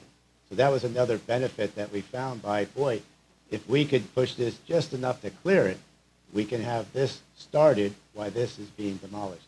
And then another thing that's important about this is there's a pretty extensive demolition and phasing plan. And I actually put those sheets first because that's kind of not what you normally would see, but that's important. So the demolition phase sets all this up of what you do first. And then when you, the first phase of the construction, when you start that here, then you get into this demolition phase of the building, and they're staggered by 2 or 3 months. You start to take this cart barn down, and that allows you to get to the paddle tennis courts. And so you do everything from this side, working across it without having to go across this wetland area here. So we're kind of picking our way into it. Yes. Is there any point where they're going to be across the street? There, I think there's still debating exactly how it's going to be, but there'll be trailers. The club owns 2 houses, one on each side of Tomac Avenue. One is being rented now, so that will be vacated and that'll be used, I believe, for the offices. There'll be cart storage, most likely on the west side. There's valet parking established. We had the valet parking plan approved when we did the pool house for similar reasons. And most likely there'll be a little bit less of member use, but dinners will still be served because there's a kitchen, a full kitchen in the pool house with a nice terrace dining and indoor dining as well. Okay, thank you. Any other comments from staff? Any comments, questions from the agency? I think the record on this discussion tonight has been very helpful in understanding the logistics of what we need. Certainly filling a wetland, I acknowledge fully that it's a low-quality wetland, but our responsibility is first to not have wetlands filled in before we can get on to other things. So I think the record will stand a little more investigation on how wetland, how this is in fact the best alternative for the location of the clubhouse and the footprint that's being proposed. And the dining go off to the side, and the parking go off to the side, and let it go forward. I'll just say that I don't think the record is fully supporting that position yet. And then within the statutory obligation to restore, enhance, and then create, the record is not particularly full on what other, the site is loaded with degraded wetlands. Working off of what Peter was speaking about, where is there better opportunities to restore existing wetlands rather than trying to create something that doesn't exist? And I guess that raises a subsidiary question for me, which is, will the reconfiguration of fairways, the holes, what have you, impact any other wetlands on the site?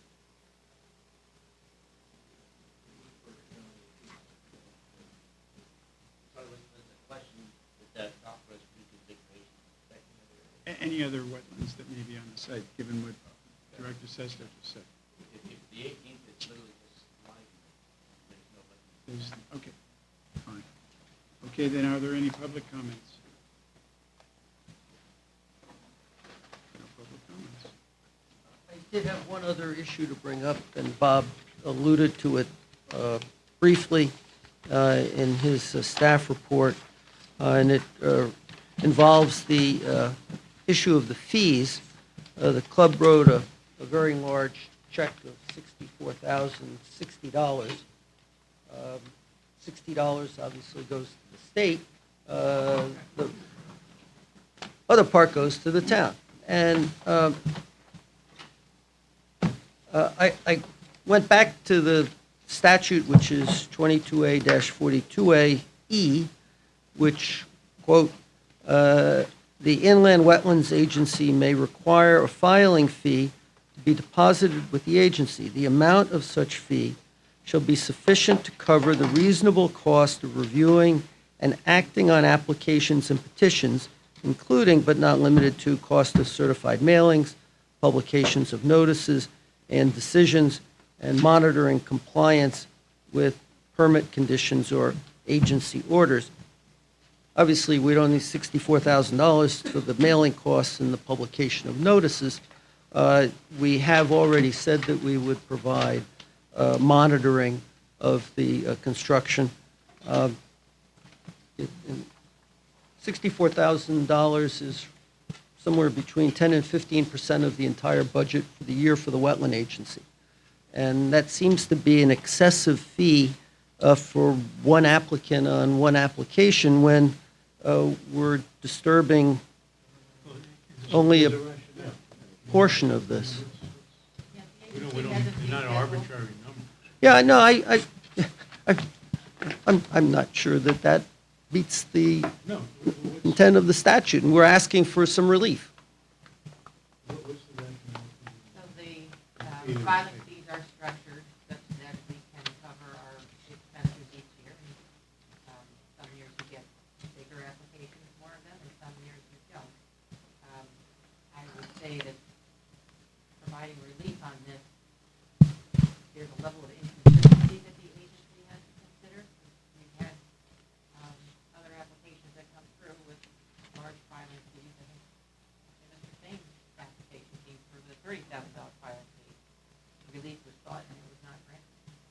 So I'm not sure why that's for two-lot subdivision. We'll take the 30.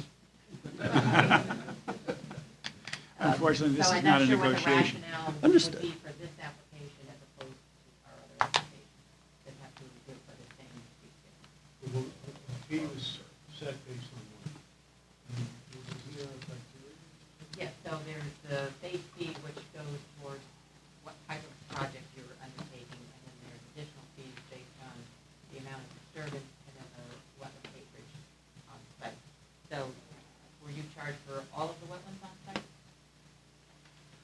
I don't recall quite how the $64,000, that would, of course, be the question. So that, with the golf courses, we have routinely, and if this is not the case for you, then I'm happy to have that discussion. We look at the wetlands that are in this area. So for this one, we'd be looking at that corridor that this affected, and we would not look at the fairway or Well, other wetlands. I would suggest that the staff review the derivation of the $64,000. It's going Okay. to stay open, so. Yeah, sure. Are there any other issues other than what the director went over and a couple of the members mentioned that we should be addressing before the next meeting? You heard. Okay, Nope. okay, thank you. Okay. Motion to continue. I asked for public comment. We need a motion to continue. Motion to continue. All in favor? Aye. I'd like to take a 5-minute break at this point. So we'll reconvene at 10:35. Sneaks out. Great. See, I know, you can't leave. Same thing happened to me. We were here till 2, I think, one day. Brian's like, you can leave anytime you want. I was like, I'm not gonna get up and leave. Thanks a lot, Brian, but I'm not gonna be that person. I told Brian I wasn't gonna be that person that gets up and leaves in the middle of the meeting. I brought up to Brian that the last couple meetings I went until like 1:30, I think, really late. He's like, well, you could always get up and leave. And I'm like, no, there's an internal way to stay. Like, it's hard to just leave. But how many more? Well, those are the long ones, right? I mean, I think those Are they long? those are the public hearings. I don't think there's. No. It's all just receipt. Just receipt.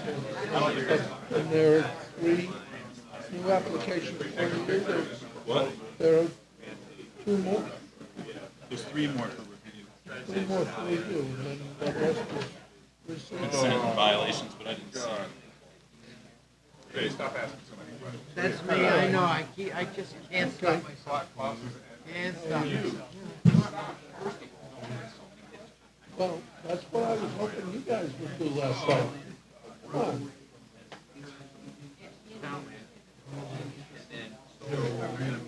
Huh?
Chop, chop.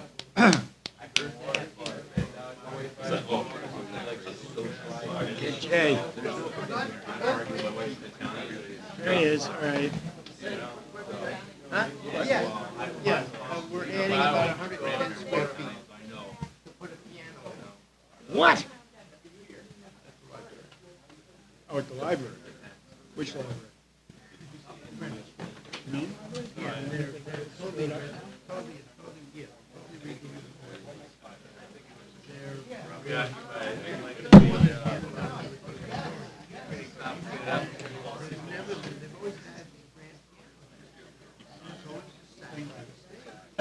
No,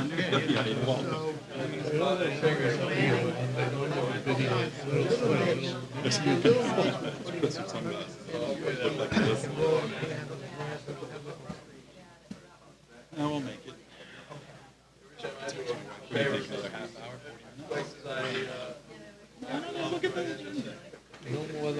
Mr. Galvin? That's what we're receiving, we're not gonna chat. Mr. Galvin? If you would take your seat, please.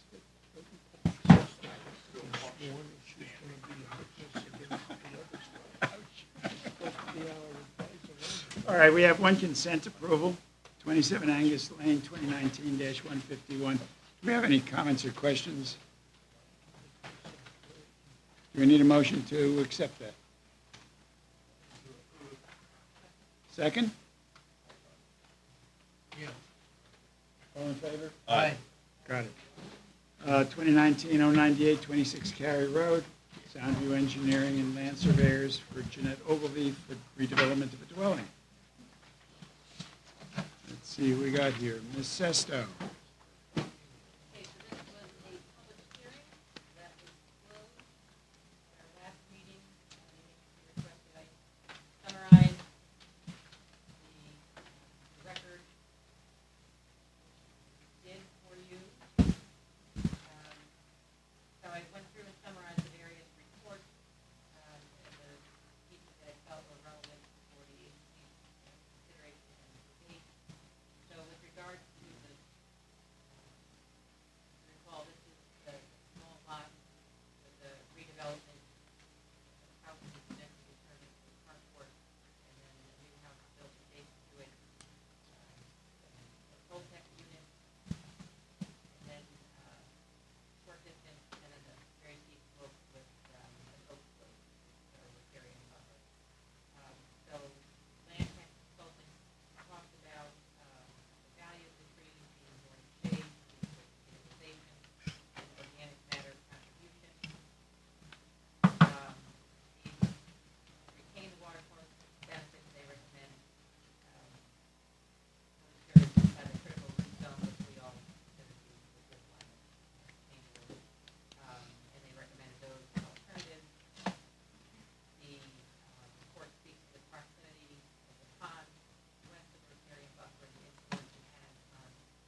very much. We should have discussion of the alternatives before us, which are approval and denial. It seems to me, at least, that the application is in fact incomplete, that the canopy is in danger, and the application should be... Excuse me, Elliot, is your microphone on? I'm having a hard time hearing you. Thank you. Anyway, is that better? Yes, thank you. Okay. It seems to me that the application is in fact incomplete, that the riparian buffer is not adequately protected. There will be, in fact, significant impacts to the wetlands when the buffer is impacted, and the application should be denied. Can I have some other comments? Are there any other comments? I'm just curious about something. The way you've written this, below the line, the agency denied the application without prejudice. Is this in anticipation of following a full review, the consideration, so forth, and I'm just trying to understand. I mean, you wrote this January 22, Yes. and this is written. That's your alternative. If we choose Yeah, to that would be the deny- language that was incorporated into the resolution. Proposed language. Yes. Okay, that's what I need.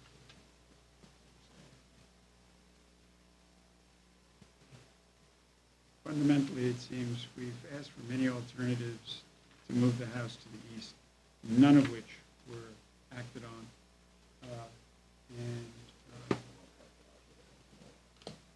So, if there are no comments from the agency, can I There have a should be motion? comments. Yes. Thank Thank you. denial for the reasons set forth in paragraphs 1, 2, 3, 4, 5, and 6 of the staff summary report of January 27th. I would concur.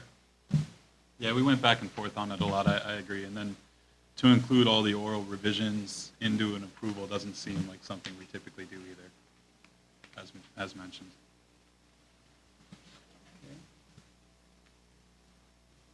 Any other comments?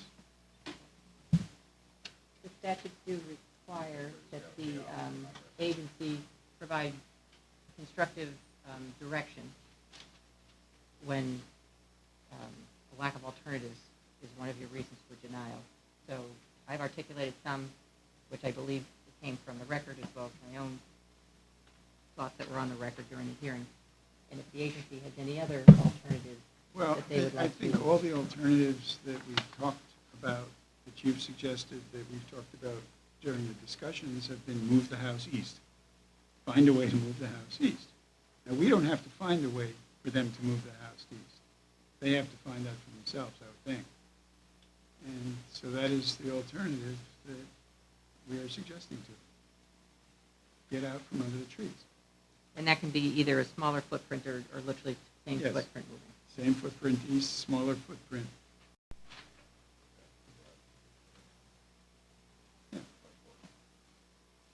Yeah, it's a carport that is now being built as a garage, and not a carport. Well, it's not only that, it's that, to my mind at least, a carport is an open area, and a garage is a closed area. When you- That fact was space for two versus space for one. Right, all the above. So, Agreed. can I have a motion for denial, please? Motion to deny. And that's as articulated in the As statute. articulated in item 1 through 6. Very good. All in favor? Aye. Aye. So moved.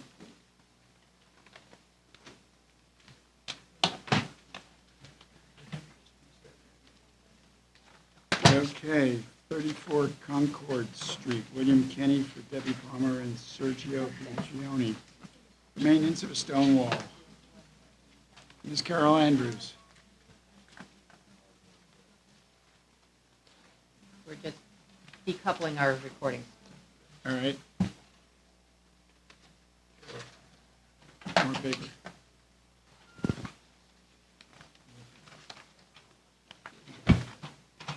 Tom didn't want you to stay for the discussion of 249? We are going to be discussing 249 with Valley. Did he want you to stay for it?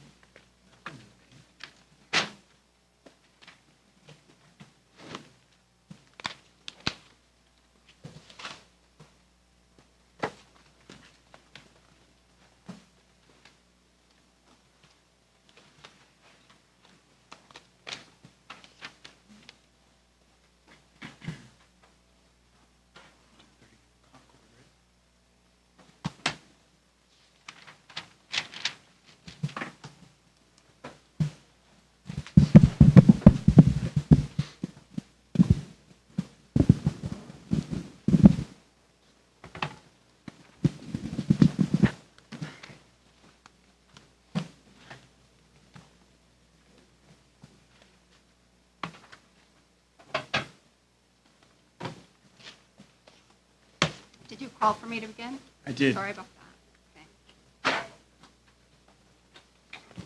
Okay, so this is an application you all first heard in November. The work involves unauthorized excavation and stonework on an existing stone wall along a steep slope above a watercourse on the southern part of the property. The height of the wall was increased by no more than 3 feet above the original base wall. Also, an unauthorized stone wall was constructed around the pool and along the eastern property line that is adjacent to an off-site wetland. The owners are looking to maintain the walls, construct additional walls to enclose the property, install a stone terrace to the east of the residence, and modify the previously proposed existing driveway, patios, walls, and walkways.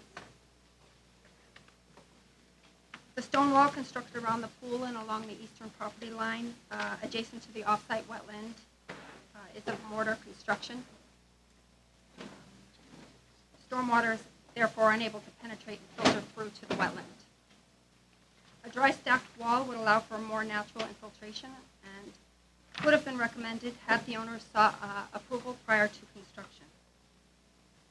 Should the agency allow the existing wall to remain, either weep holes or openings should be installed at regular intervals along the base of the wall. A drainage report has been submitted for this revised plan. It does require minor revisions per DPW comments, but these revisions aren't likely to impact the wetlands. We should receive written approval from DPW prior to this project moving forward. The purpose and benefit of the lower wall proposed along the eastern property line is not clear. The construction would be within inches of the drainage ditch that conveys stormwater to Pembroke Brook. It would cause unnecessary disturbance on an exceptionally steep slope.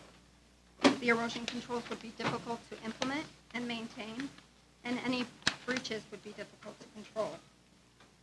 The wall poses an unnecessary risk to the watercourse, and its construction is not advised. The southern wall and any other walls with the accumulated height of over 3 feet should be certified by an engineer prior to the issuance of a wetland permit. A letter that was just passed down to you with photos arrived today from Andy's Consulting Engineering and Surveying. States that fill was not added behind the wall. The hydrostatic pressure against the wall is unchanged. That the portion of the wall constructed consists of 2 to 4 courses of 8-inch concrete blocks, with the voids filled with mortar. And that the owner is agreeable to restrictions against future raising of the grade. Conditions of approval have been provided should the agency find this certification acceptable. Thank you.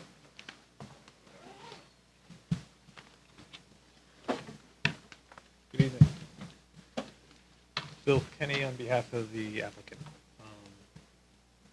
So we agree with the staff, with Doreen's comments that she's made point by point.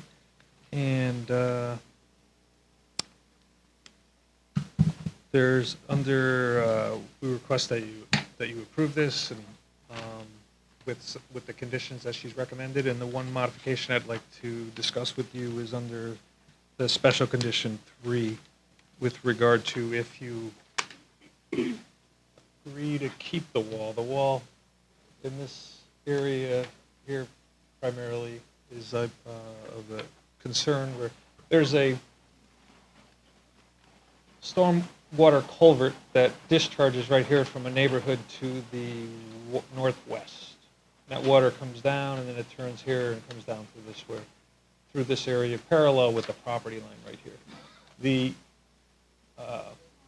I was not the person that flagged the wetlands on this property, but they flagged the wetland in this area, and then they called this a drainage ditch down to the brook here. There's also another wetland here that's just north of that drainage ditch. So condition 3 is with regard to whether or not to keep this wall. All the other improvements that you see here, there was an existing pool, patio, existing garage that was expanded, and the renovation of the pool and the keeping the patio, that's all was previously approved by your board. So, and also previously approved was a pool fence right on the property line where the wall is. And the wall is what I want to characterize as a tall curb wall. It's a foot or so off the ground. It's not a massive wall. And for the most part, in my opinion, it functions very similar to the fence except for allowing water to pass through it. The applicant is willing to put in the weep holes that would allow for that Doreen has spoken about and included in the staff report. So that would be the second part of special condition 3, and we would request that you allow the wall to remain, and with the condition that weep holes would be installed through the wall.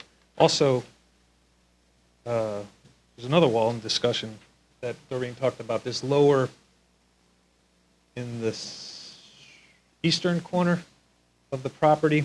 There's an existing wall right here. Drops off very steeply below this wall. The owner really wanted to put a wall along the property line just because he had it in his head that it's his property. After discussions with him and based on the points that Doreen has pointed out about its proximity, the difficulty to construct that, its proximity to the watercourse and the wetland here, he is amenable to not building that wall, so eliminating that from the proposal. So with that said, we would request that you issue an approval for this proposal. Okay, thank you. Are there any comments from the agency? Questions from the agency? Public comments or questions? Okay, what are we going to do with this one?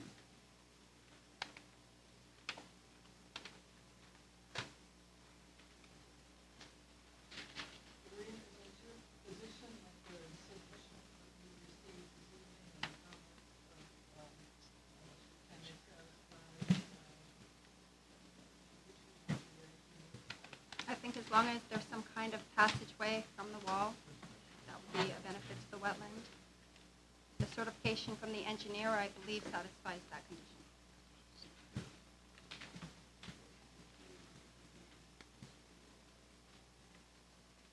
Second? I'll second. All those in favor? Aye.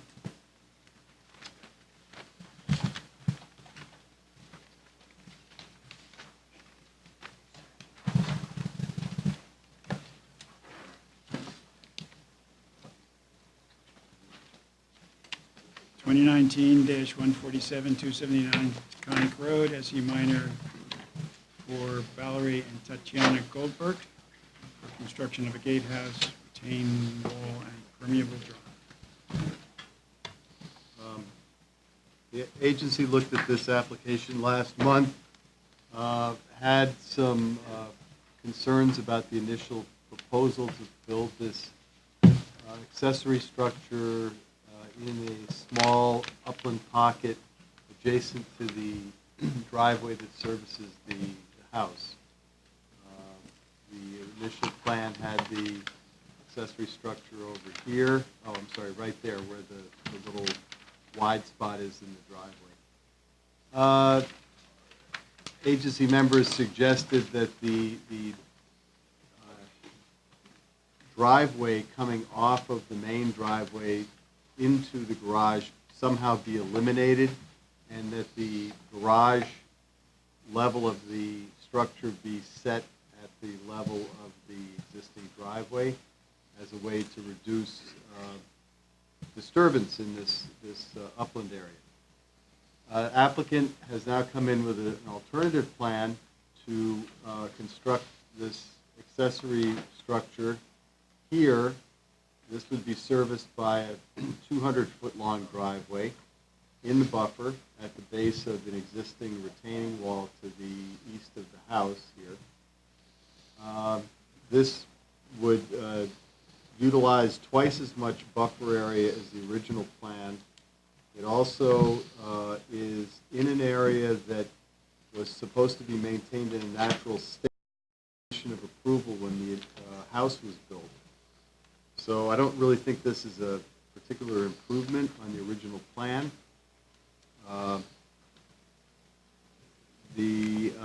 I also question whether this plan would satisfy the drainage manual, because there was a statement submitted by the applicant's engineer, a one-page drainage statement. It was not a drainage summary report, and I don't really know whether that's, I don't think it's sufficient to base an approval upon, let me put it that way. Alternatives were suggested to the applicants, as I said. An alternative of putting a garage expansion adjacent to the north side of the house, next to the existing driveway, was suggested. I would recommend the agency delay this if the applicant authorizes an extension of the review period, because the first 65 days is ending the day after tomorrow. If they don't authorize an extension, I recommend the agency deny this application because it's incomplete. Mr. Lehman? Hi, thank you, Mr. Chairman, members of the agency. First, let me begin by giving Bob the extension. Thank you.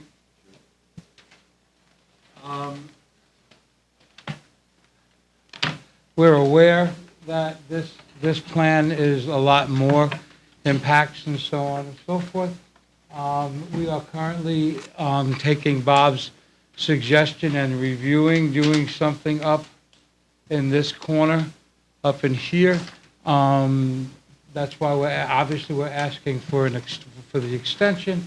We are reviewing up in here, but this is also going to require a variance from the Zoning Board of Appeals, and we would like to know that we're going to have your support as we go to the Zoning Board of Appeals, because this is a flag lot.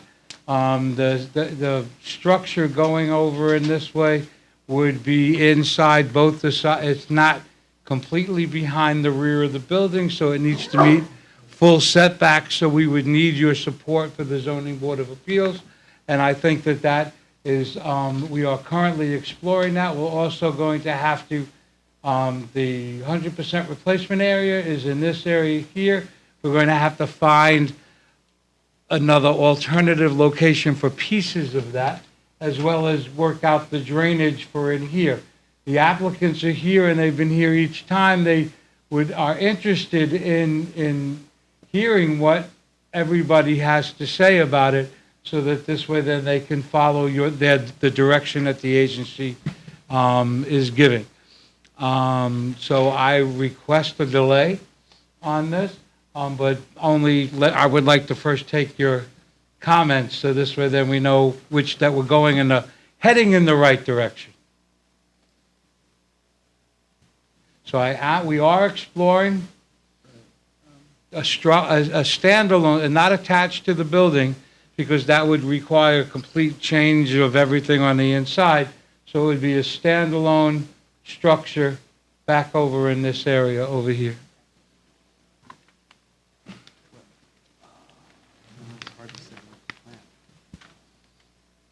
Well, I guess the question that was just raised is, if you were to build something in that corner of the property, is it more than 100 feet from the... You're in the It's drinking? 150 feet. 150, it's going to be close. Okay. There may be a corner of it that is outside, or if we can move it, that it's all outside of the 150 feet, then obviously then a permit isn't required and we don't have to come back to you. We're aware of that. We are working on, I don't know if I'm going to be able to get all of the necessary accoutrements to go along with it to be outside of the 150 feet.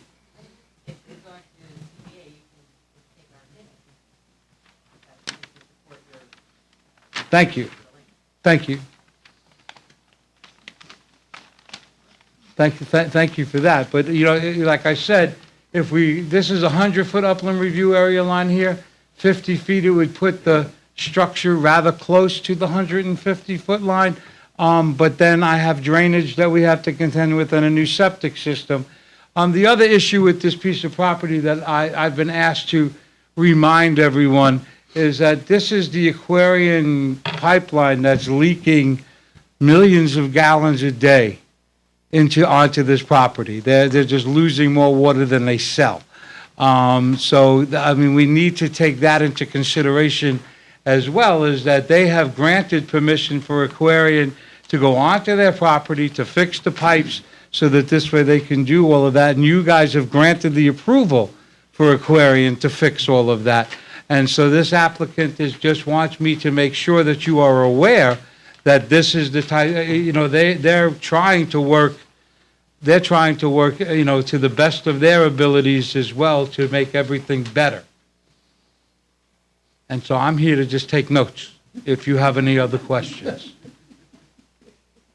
Well, I would say, in general, if an application were to come in with a building in that corner with some drainage and shifting of the septic reserve area a little bit, and everything's beyond 100 feet, let's say, and everything is, you know, in that established landscape envelope, that I probably would have looked at as an agent approvable application.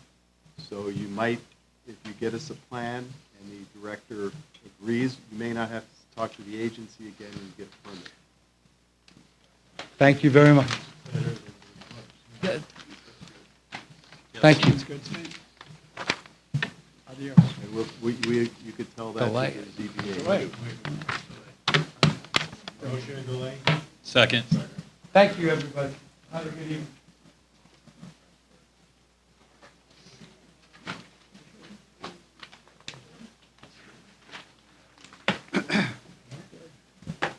Okay, silly question, Pat. Under new applications for review, where's number one?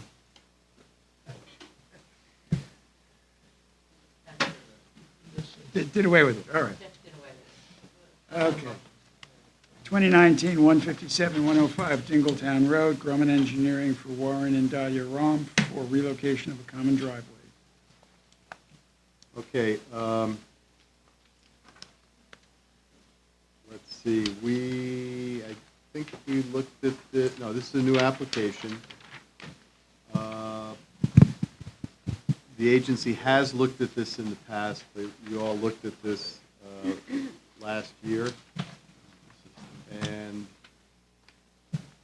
the application was withdrawn. There were a couple of issues. Revised plans have now been submitted, which show the common driveway in the right-of-way access to the two rear lots that are also serviced by the common driveway. There is a net reduction in impervious coverage with the removal of the existing pavement. So this is a drainage exempt activity. Planting plan has been submitted to mitigate for the removal of the trees from the upland review area that have to be taken out for the new driveway. And we have received updated consent forms from the abutting property owners. So I would recommend the agency issue a permit with the special conditions of approval noted in the supplemental staff report dated January 23rd.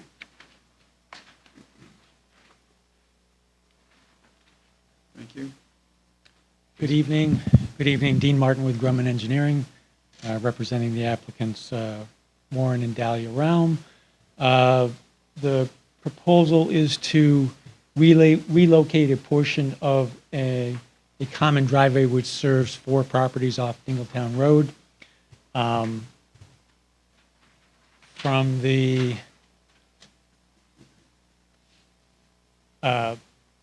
currently, the driveway runs in a right-of-way or an easement up to the property of number 99, beyond property which is to the west of the applicant's property. Beyond that point, the driveway veers onto my client's property within 25 feet of his dwelling and passes on with access to number 103 and number 105. What the proposal before you is to relocate the shaded portion of this would be the new common driveway. The existing common driveway is over in this area with some stippling. It is within a 100-foot review area of this wetland, which is located on an adjacent property to the west. There is an existing paved driveway which serves house number 99, which is between our proposed relocated driveway and the wetland area. As Mr. Clausy stated, this does qualify for an exemption of the drainage report. There is a net reduction in impervious surface with the new driveway of 87 square feet.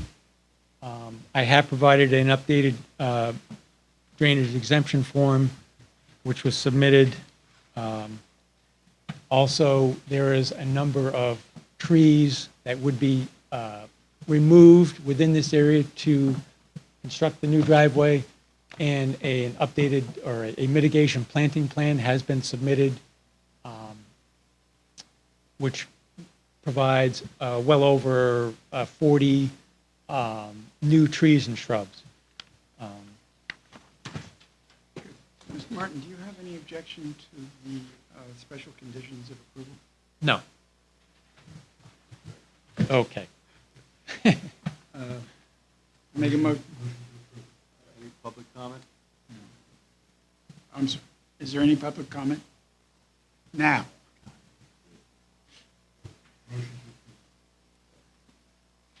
All in favor? Aye. Thank you very much. You could have stopped me earlier.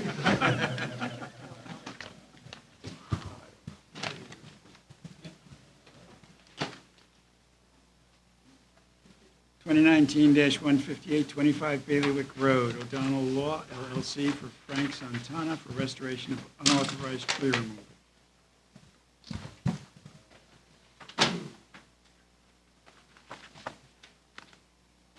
All right.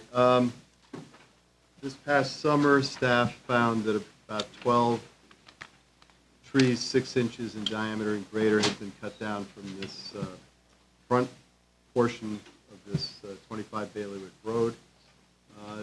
The affected area is 60 or more feet from an off-site wetland to the south. The applicant, property owner, got their notice of violation and has responded with a plan to restore this area with 6 trees, 19 assorted shrubs, and then stabilize any disturbed ground surface with ferns and other herbaceous plants. This mitigation plan does conform to the agency's mitigation planting guidelines and seems appropriate in a case like this where, as their environmental consultant Chris Allen of Land Tech stated in a written report, clearing really has had little or no impact to the off-site wetland. And he doesn't really foresee any future impacts, given that the slope is to be restored and maintained to a natural state. I mean, there's still trees on the slope. There's still a canopy. It's been broken up a little bit, but this plan will help to heal that gap. Let's see. I've got conditions of approval that basically address all the other points in the staff report.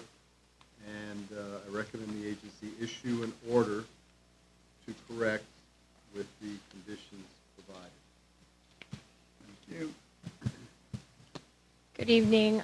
Thanks for your time tonight. I'm Shannon Valerie from O'Donnell Law. We represent Frank and Pinu Santana of 25 Ballyrick Road. They first purchased the property back in 2017. It's located in the residential RA1 zone.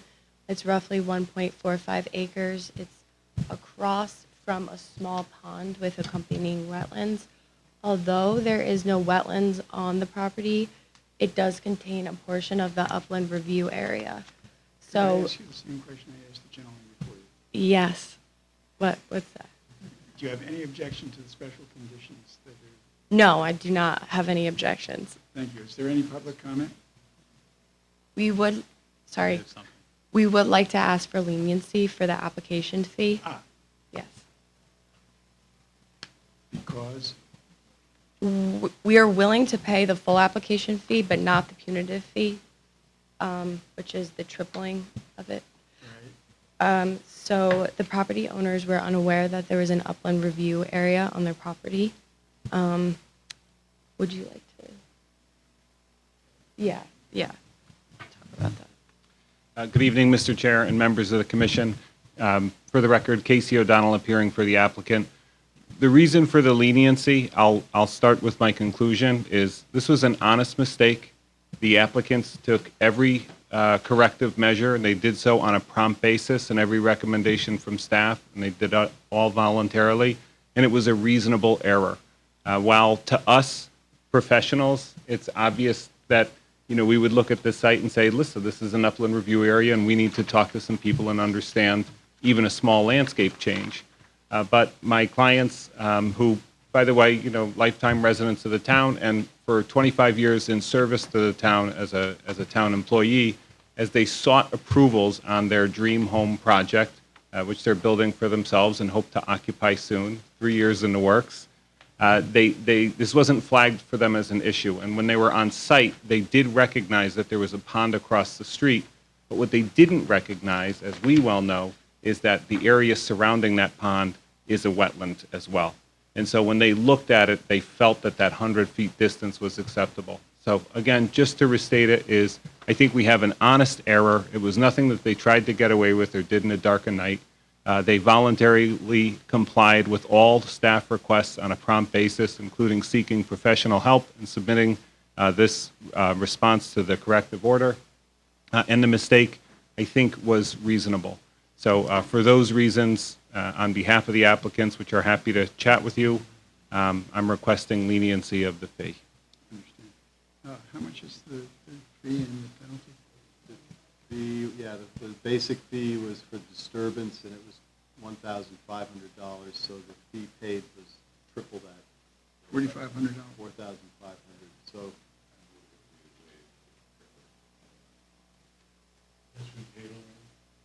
We have, the staff graciously accepted a application fee for what would have been the fee had we come and asked you, as we should have in the beginning. Correct. Right, so you want to waive, Yes. the $3,000? Yeah, requesting waiver of the punitive Have a only. second? All in favor? Thank you. Eloquent. Well, Eloquent. you're kind. You're kind to say so. I know, Oh, just right. one more. What? Right. I'll make a motion to issue the order with special conditions. Second. We just did that.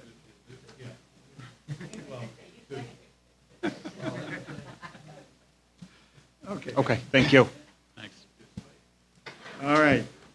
Good double teaming 2019-159, 6 and 10 Glenville Road. J. Fain and Associates for mill management for dredging Mill Pond in the Byram River. Mr. Clausy. All right. This is a hydraulic dredge of about 3,600 cubic yards of sediment. Let's see. Sediment has reduced the water depth in this part of the upper mill pond to nothing in certain points, as you can see from the bathymetric detail on the application plan. The applicant proposes to restore a water depth of 6.5 feet throughout the dredge area. The dredge materials will be pumped up to sediment bags that will dewater the sediment over the course of a couple of months, and then that material will be removed from the site and either reused or disposed of according to the results of analytical testing. Conditions of approval are provided, and I recommend the agency issue a permit. Thank you, Bob. Mr. Fain? Good evening. For the record, Jay Fain from Jay Fain and Associates. I'll take your lead. Just wanted to say with me tonight is Steve Schachter, one of the principals, and we both want to express our gratitude for your staying this late and your service to the town. And what, is there any public comment? Any public? Waiting on this, public Thank God, comment? no. Do you have any public comment, since you are the public? No.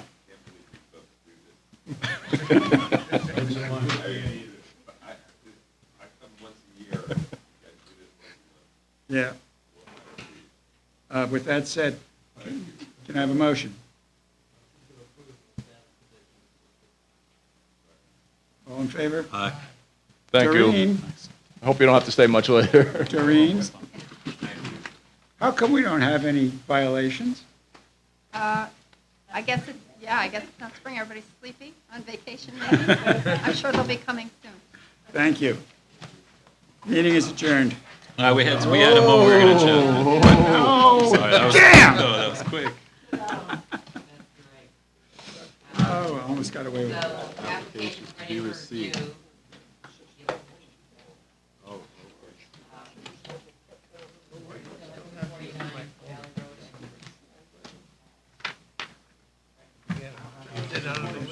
Oh, I'm sorry. All right, I'm too eager. Okay, first of all, let's do applications to be received. Motion to receive applications 1 through 14 as stated in the... All in favor? Aye. Okay, now we have to go back and discuss. For the agent approval? No, we don't have to Okay, do agent nothing. approval. Okay. So now we're going to discuss what we want from Pat for 249 Valley, right? I think what you did for Cary Road is the model.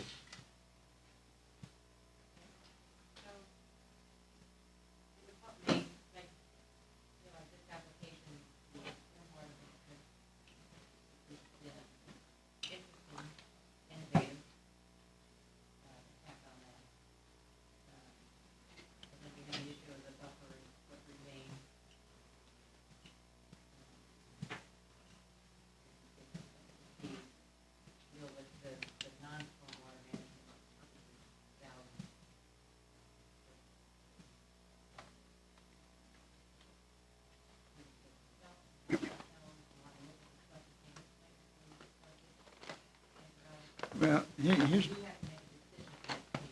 yeah, and I'm almost ready to make a decision now myself. And this one is a little strange for me. I'm not convinced that there's any material impact to the wetlands because of this construction. The large woody debris is an interesting comment. They're not talking about removing large woody debris. Anything that would have fallen up grade where they're building their house would have just lay in the woods. It wouldn't be in the water. So I'm of a mind to let them go ahead with it, much as I hate it.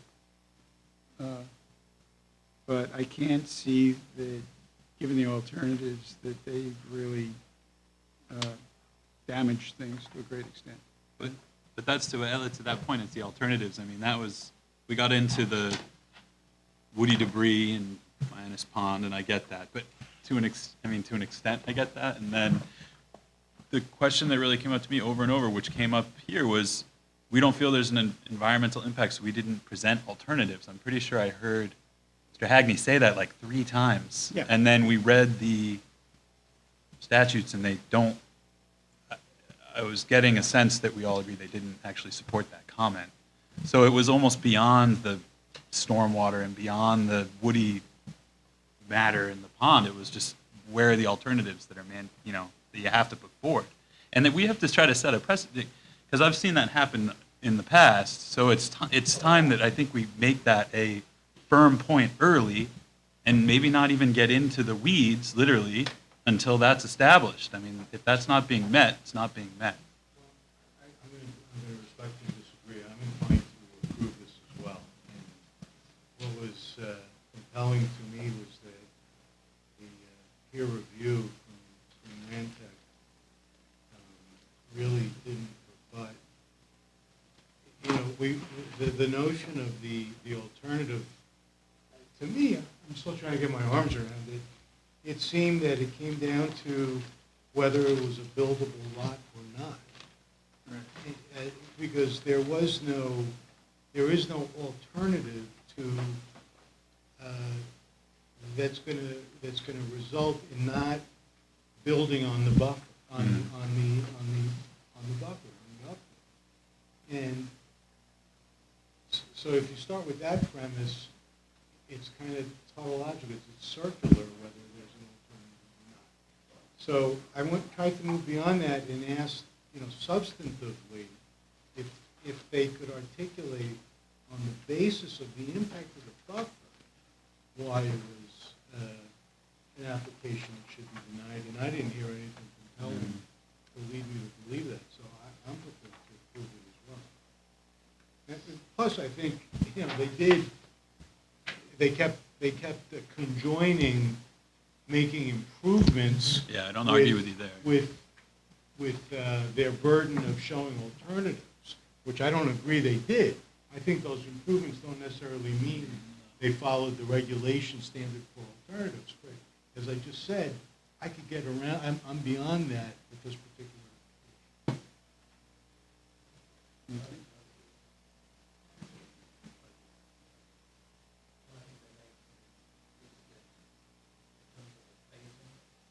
Yeah. A lot of it. I think it was prudent the way they handled it. They certainly had professionals get up there, and they seemed, that the impact of the wetland itself wasn't going to be, the watercourse in this case, wetland, wasn't significant. I mean, I agree with that part of it. It's just meeting their burden. But, you've been on this a little bit longer, so I can appreciate your interpretation of that as well, and as a lawyer. I'm not sure it was legal. I feel like it's come up over and over and over again, that's all. So I'm not saying it's... It has, and we've frequently had a debate over the value and efficacy of the buffer. The problem for me in this one was when Landtech got up and said, it's not going to have a... Yeah, I heard him say that, or long-term impacts for sure. And when Landtech said it, and Kenny said it, okay, I've got to accept it at that point.